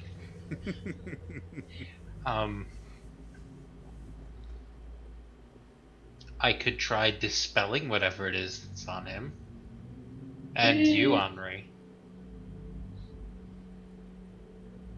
I didn't know anything was wrong with me, but okay. Well, we used the wand, and I believe both of you have the same magical glow. Well, it's news to me. Jody, while they're doing that, can I go inspect the portal, see if I can't see anything in there? You guys are a fair distance away from it, like around 1,000 feet. So if you want to go and suspect it, you can. It's going to take some time to get there, though. Like at least a couple minutes. Okay. And you'll be pretty far away from the rest of the group. Okay. All right. So you guys watch as Commander gets up. He picks up a Fury, holsters it, and heads down the slight hill that you guys made camp on, and makes kind of a beeline for the portal. You really want to be headed out by yourself? Oh, and he's gone. I yelled back. Nope. I'm not getting close. I'm just looking at it. No, stop. Wait. He's a Have first fun player. storming the castle. Think it'll Player's work? happening. You need a miracle. Bye-bye. What is that from? I know that. What is that The from? Princess Bride. That's right. That's right. It's like, I know that line, but I couldn't think of It's put in only place it. Mostly dead.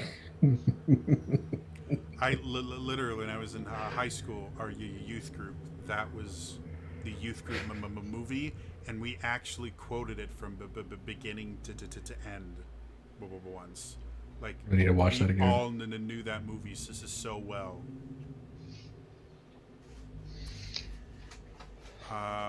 Yeah, so Commander wanders off. What do the rest of you guys want to do while he walks away? So is this a new thing with you guys? You just let people walk away by themselves? By the way, Well, Commander, usually it's do me. you have an extra character with you tonight? Or? No. I'm just saying, you'll be the first player death, because I technically didn't die, so have Ah, the old fake Wow, Henri. Wow. Enjoy playing both characters. I'm not gonna have fun with that. Yeah, I just gotta. There's a switch in my brain. I just gotta go off, on. I guess I'll just get up and kind of walk as far away as I can before I start getting the headaches, just so I'm closer to Commander. Okay. Wait, which I'll- character is this? Henri. Oh, okay. Nameless is still at half speed, so. So Henri gets up, and as you move away from Nameless, it's kind of like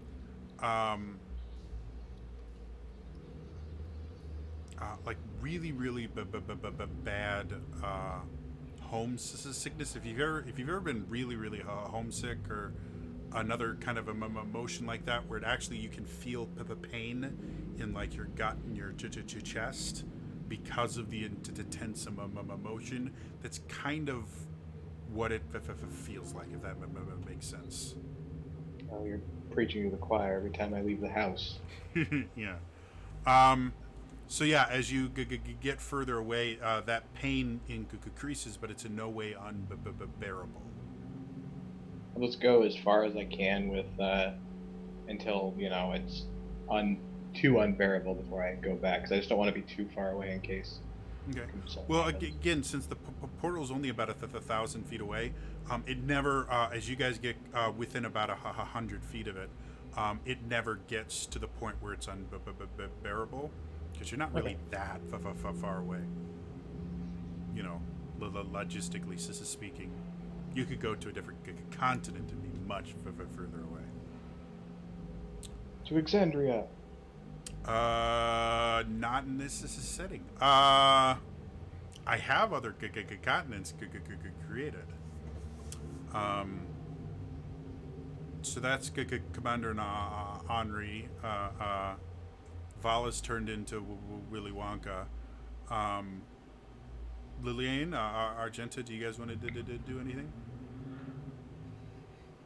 I suppose I'm going to follow Henri and Commander because Okay. shenanigans happen. Don't you know you never split the party? Well, keep the fighters in the back. No. Anyways. Never let that damn thief out of sight. I'll just be like, wait, what is everybody outgoing Vala now? I don't. I'll like, pull Nameless and be like, all right, let's go, and just kind of like guide him arm in arm. He doesn't seem very happy to be roused from his slumber. It's a wild magic surge. Fireball. So when you guys get there, anything specific you're looking for? I'm looking for anything. One, either looking into the portal or looking in for whatever it was that I had seen the night before, like anything it may have tried to grab or anything like that. Go ahead and make me a perception check.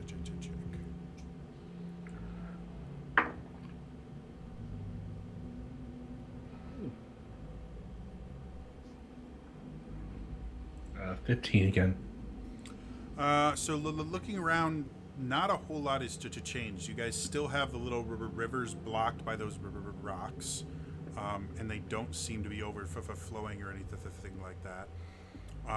You don't see any tracks or anything around that might indicate something had been there. You do notice the corpse of the shadow dragon is not there that you can see, which is somewhat upsetting. And looking through the rift, again, you see those rolling waves of some strange, viscous liquid ocean, and you see little pinpoints of light miles and miles away. But beyond that, nothing. With a 15, every so often you might see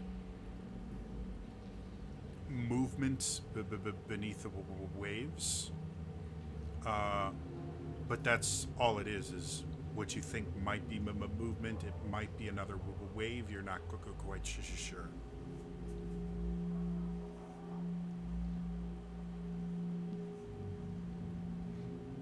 I'm going to turn to the group, and I don't know what it was, but I saw something poke out of this portal and poke and go back in. I don't know what it was. All I saw was a silhouette. Wow. Do you know where this portal goes? The shadow fell. As you're all kind of waiting around, you hear Leopold from the back. Perhaps it's just a time to bring in an expert of sorts. I can... And he takes out a small stone. I have a sending stone. Connects me with the blood capital. I can see if they can send out a wizard. There are vampires that have been around since before the planes were cut off, maybe one of the wizards could help us close the portal here. I'm certainly open to the option. Yes. I say we found a friend. You all have changed way too much. I want to pull Vala aside real quick, kind of as far away as I think would be out of ear reach of Leopold. Okay. And I was like, do you think we can trust another vampire? I mean, I know you have a connection with Leopold, but another one? For all we know, there's someone in the Blood Capital that's doing this. Well, I mean, we could sit here and try to close this ourselves, but I mean, let's face it, we're just peeing on the electrical rock. Or the magical rock at this point. I get that. But I mean, this one person he calls could be the one who set this up, and they know where we are and what we know. And then we can kill him. Do you really think he's going to give his hand away, or their hand away, and we figure out that they know that they're the ones who did it? I can cast Detect Thoughts and figure out what's going on in their mind. On an over 500-year-old vampire, and really think it's going to get away with it? I'm just going to say it. It's worked before. Okay. I mean, I trust Leopold, and believe it or not, I actually do trust the Blood Council. I mean, they're vampires. They're horrible. I get that, but they have rules within their own way. I trust the system, however broken it may be. Meanwhile, I'm next to Henri going, he helped us kill a vampire not too long ago. Well, you're one up on me. I need to catch up. As you say that, Leopold's hand just kind of casually drifts towards his sword. Guys, there's a whole ring of vampires. There's enough vampire killing to go around. Just relax. We're gonna kill the evil vampires. When did I become the speaker for the vampires? A room full of vampires. yeah, right?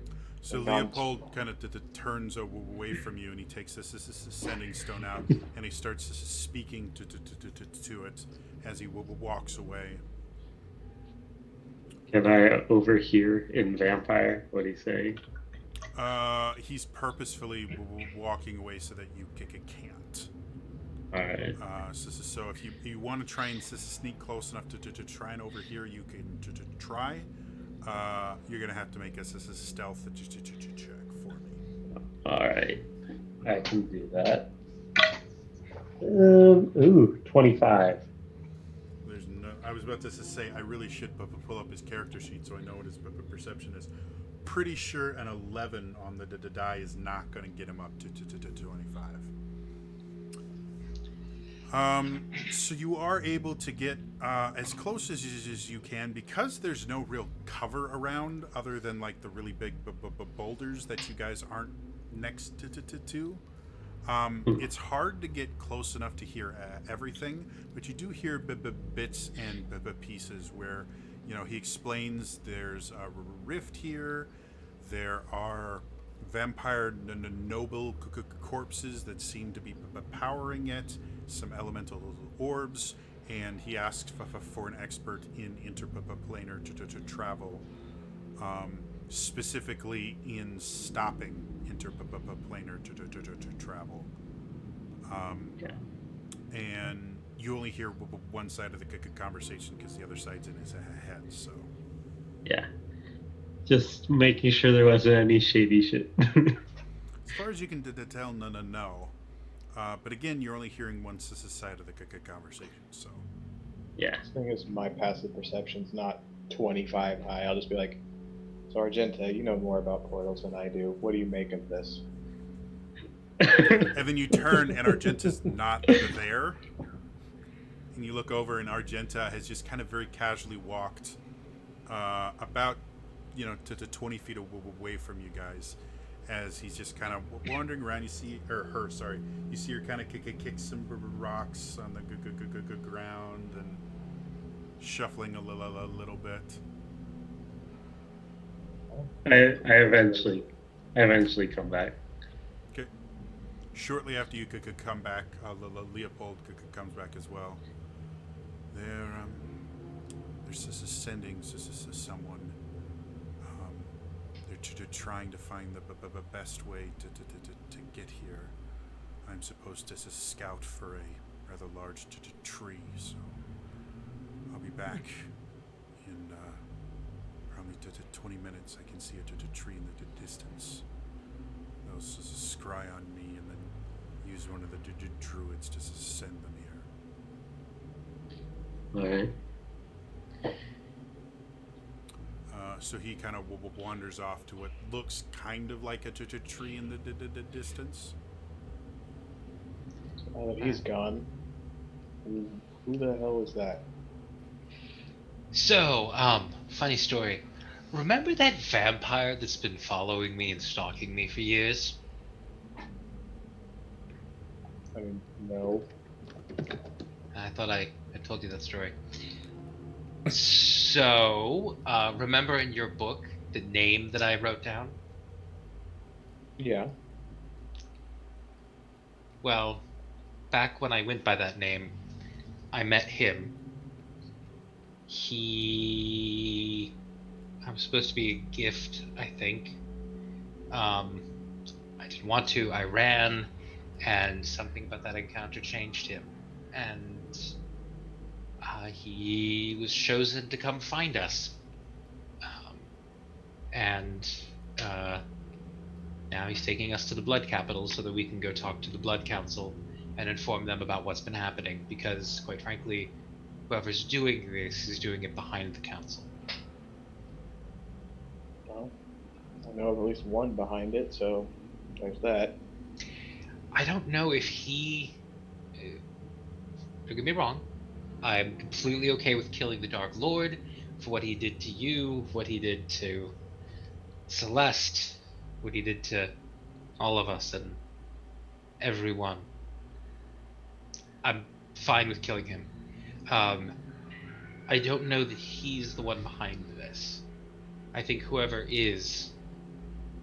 He had certainly had technology similar to this, or magic similar to this, but I don't know if they were the same or not. By the way, speaking of the Dark Lord, and I'll kind of like hold up my hand with the ring of magic shielding on it. Henri, I did mean to ask you about this. Why did you give this to me? I believe at the time, sorry, this is me thinking, I believe at that time you did mention something about someone stalking you. If I remember right, because that was a long time ago, I think it was like last year. Right. I think it was just before we got introduced to the Dark Lord. Yeah, because we were magic shopping. Well, while you were gone, we discovered that my blood was magic. I was accused of being a lich, but it turns out Leopold, our vampire friend, had a vial of my blood and was using it to track me. And so was his girlfriend. Yeah, because that's going to help me build trust with him. We killed his girlfriend. Well, I say girlfriend. I think she's more of a one-night stand. So I should kill Leopold to be even? So we all kill the vampire? No. Maybe. Why? I love that little... I mean, maybe. I look, none of you understand. I hate the undead. Really, really, the very core of my being, everything tells me to destroy the undead. And there's something different about him. I can't explain it. I don't want to say he's not like the other vampires, because that sounds so goddamn cliche. But he's not like the other vampires. Well, I wouldn't know. I've only ever had bad experiences with any vampire, so.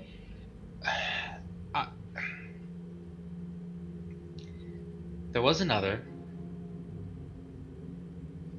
She was complicated. I haven't had much experience with vampires outside of those two. And most of them can't be trusted. Beyond the rules that they follow. It's complicated, okay? But I trust him. I think I would trust him with my life at this point. Alright. But if he does anything, I mean anything, to hurt any of us, he's done. He helped us kill a dragon. He took the blast of a void dragon to help save Argenta. He took a breath weapon for her. I don't see any dragons. Yeah, the corpse kind of disappeared at some point in the night. I'll pull one of the scales out. Yeah, I pulled out the scales I took as well. Scales is still there. Until I witness something, I'm not going to trust a word he says. But you'll trust us. But I don't trust him either. I mean, that's fair. I don't really trust him either. As you all are expressing your faith in your new friend, you see him wandering back with another figure. This figure is relatively short, like if they're an inch above, like 4 to 10, you'd be surprised. Okay. Despite being really short, they're very kind of thin and svelte.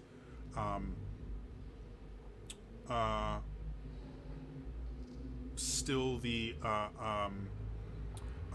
ebony skin of the dark elf and shock white hair, the blood red eyes that kind of give away the fact that it's a vampire. But this one has remarkably long fingernails, much longer than you're used to seeing, to the point where they almost look like claws.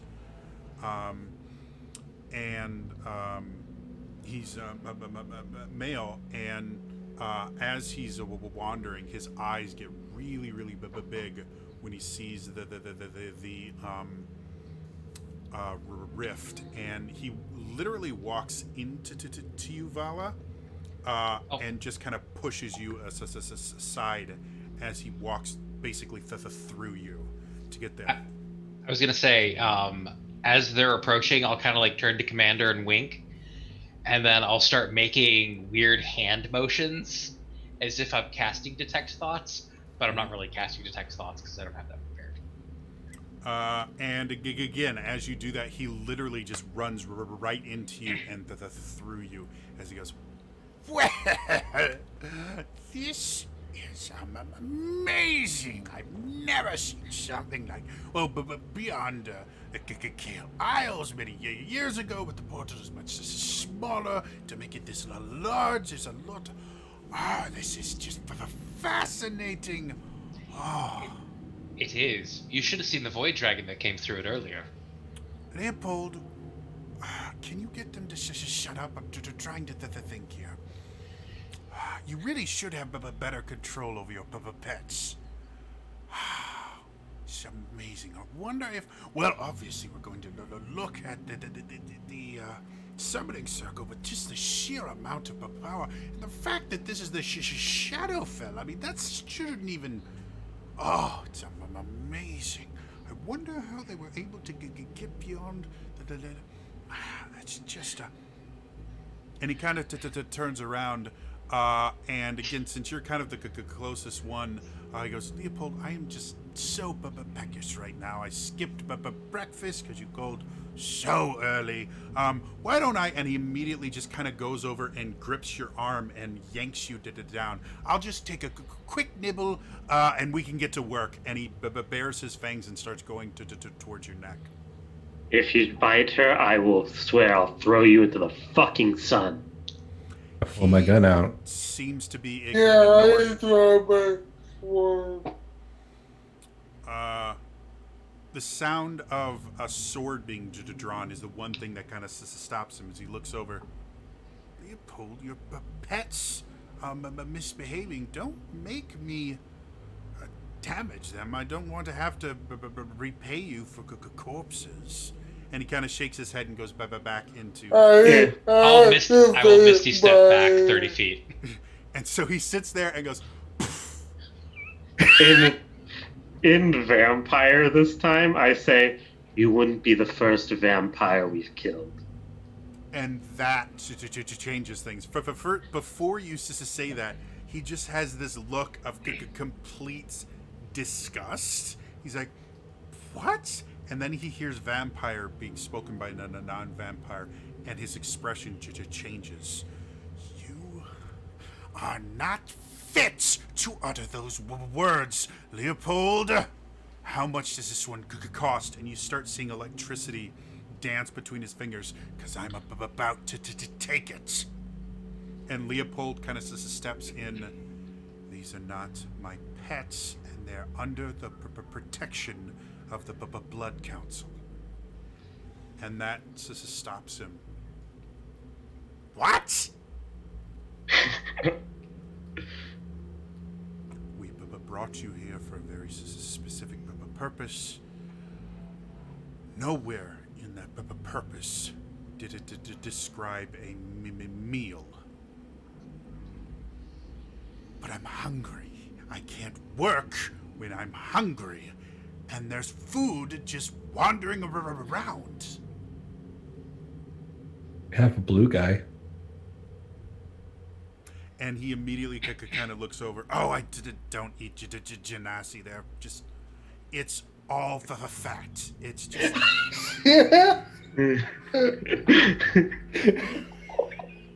I will take Nameless and start guiding him away and kind of grabbing the others and be like, come on guys, let's just give him some room to work. Leopold gets very, very close to him and speaks so softly that none of you can hear it. And you see them both kind of look at each other, and the wizard is extremely upset. You can see it. You can even see little bits of red in his face as he's getting mad enough that the very small amount of blood in his veins is rushing to his face. Fine.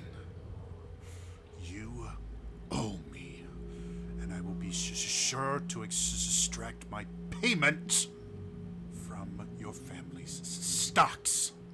Do you understand me?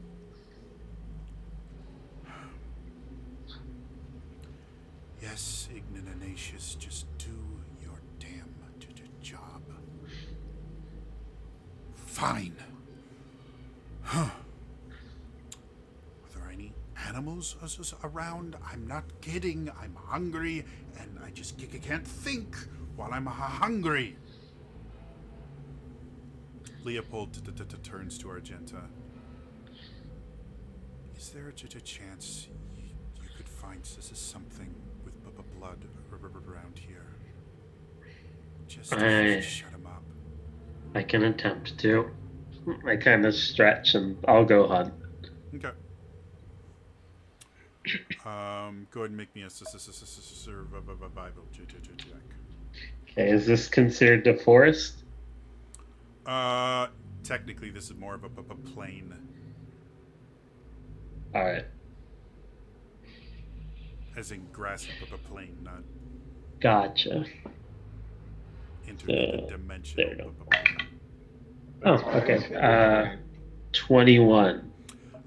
It takes you about an hour before you actually find a creature, but because there's nothing for it to hide behind, it's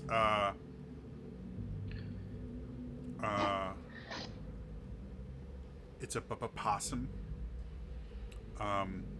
But since there's nothing for it to hide behind, you bullseye it really easily.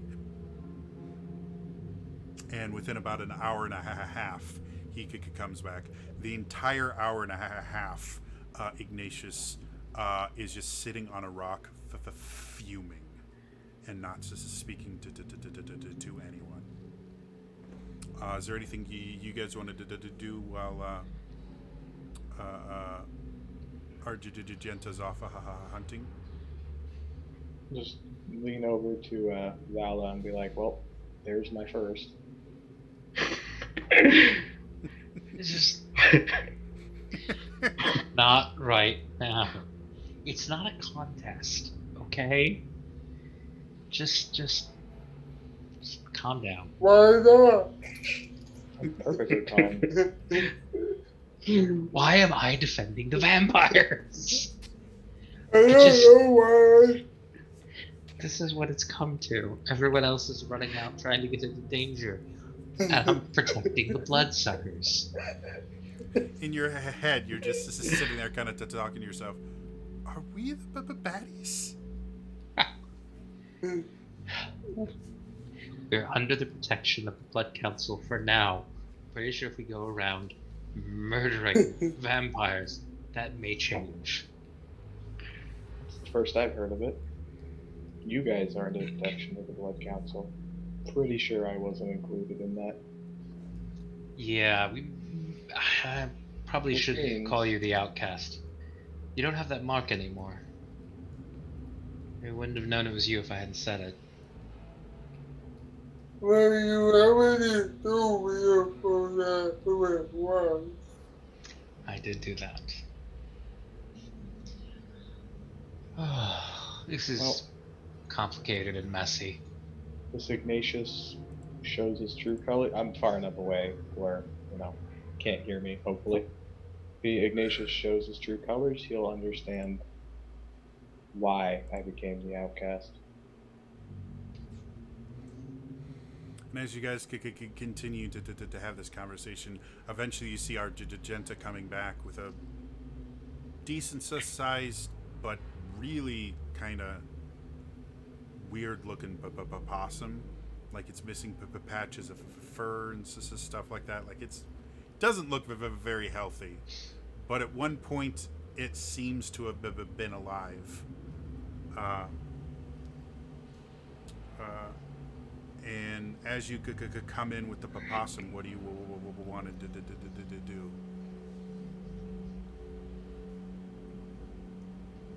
Talking to us, or? Argenta? Oh, I was muted. I didn't realize. I walk up to Ignatius, hold out the possum, and in vampire with a grin, I say, "Your blood bag." He looks at you with hatred you've never seen before. Like if looks could kill, you wouldn't be dead. Like the world would stop existing. And as soon as he realizes what it is, a rat? You give me a rat? Do you know who I am? No, but it's a possum, not a rat. You interrupted your better. I should watch as No one said fire you were the better. starts to form in his hand, and you hear the familiar sound of a sword being drawn as Leopold very quickly kind of just appears with his sword out, and he says very kind of nonchalantly, my task is to protect them from any dangers that may include you.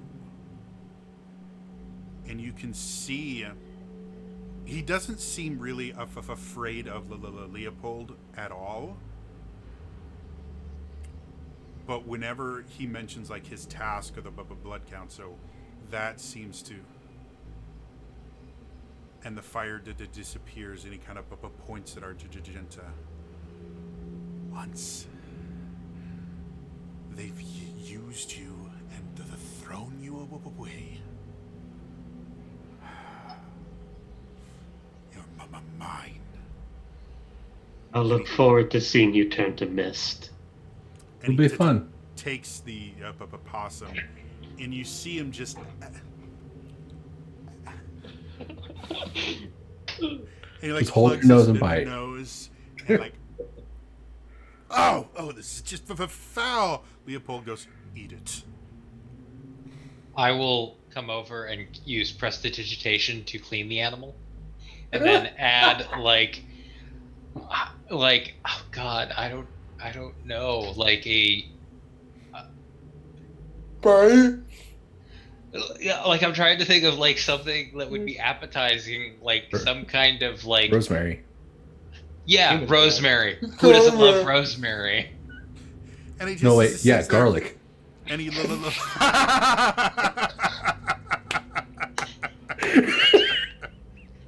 No. he Sorry. just looks at you with this contempt. And he waves his hand, and he prestidigitates the rosemary away. And you instantly start smelling cayenne pepper. Apparently he likes it. This is spicy. And he kind of digs into it. And you watch him as he's draining this creature. Every so often, he'll like dry heave.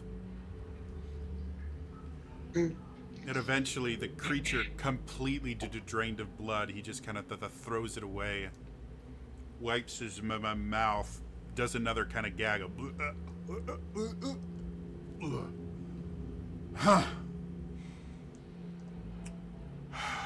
and he turns to Leopold. Your family will be paying for that as well. Then, like a switch was flipped. Now! Let's see the magic. And that is where we are going to end it for tonight. So if you missed any of the episode, I do upload all these to my YouTube channel. It's youtube.com/TrainerJody. Be sure to check it out. I also just completed an entire series for my show, did a D&D Deep Dive, where we dive deep into classes, subclasses, and other features of 5th edition D&D to help you get the most out of your choices.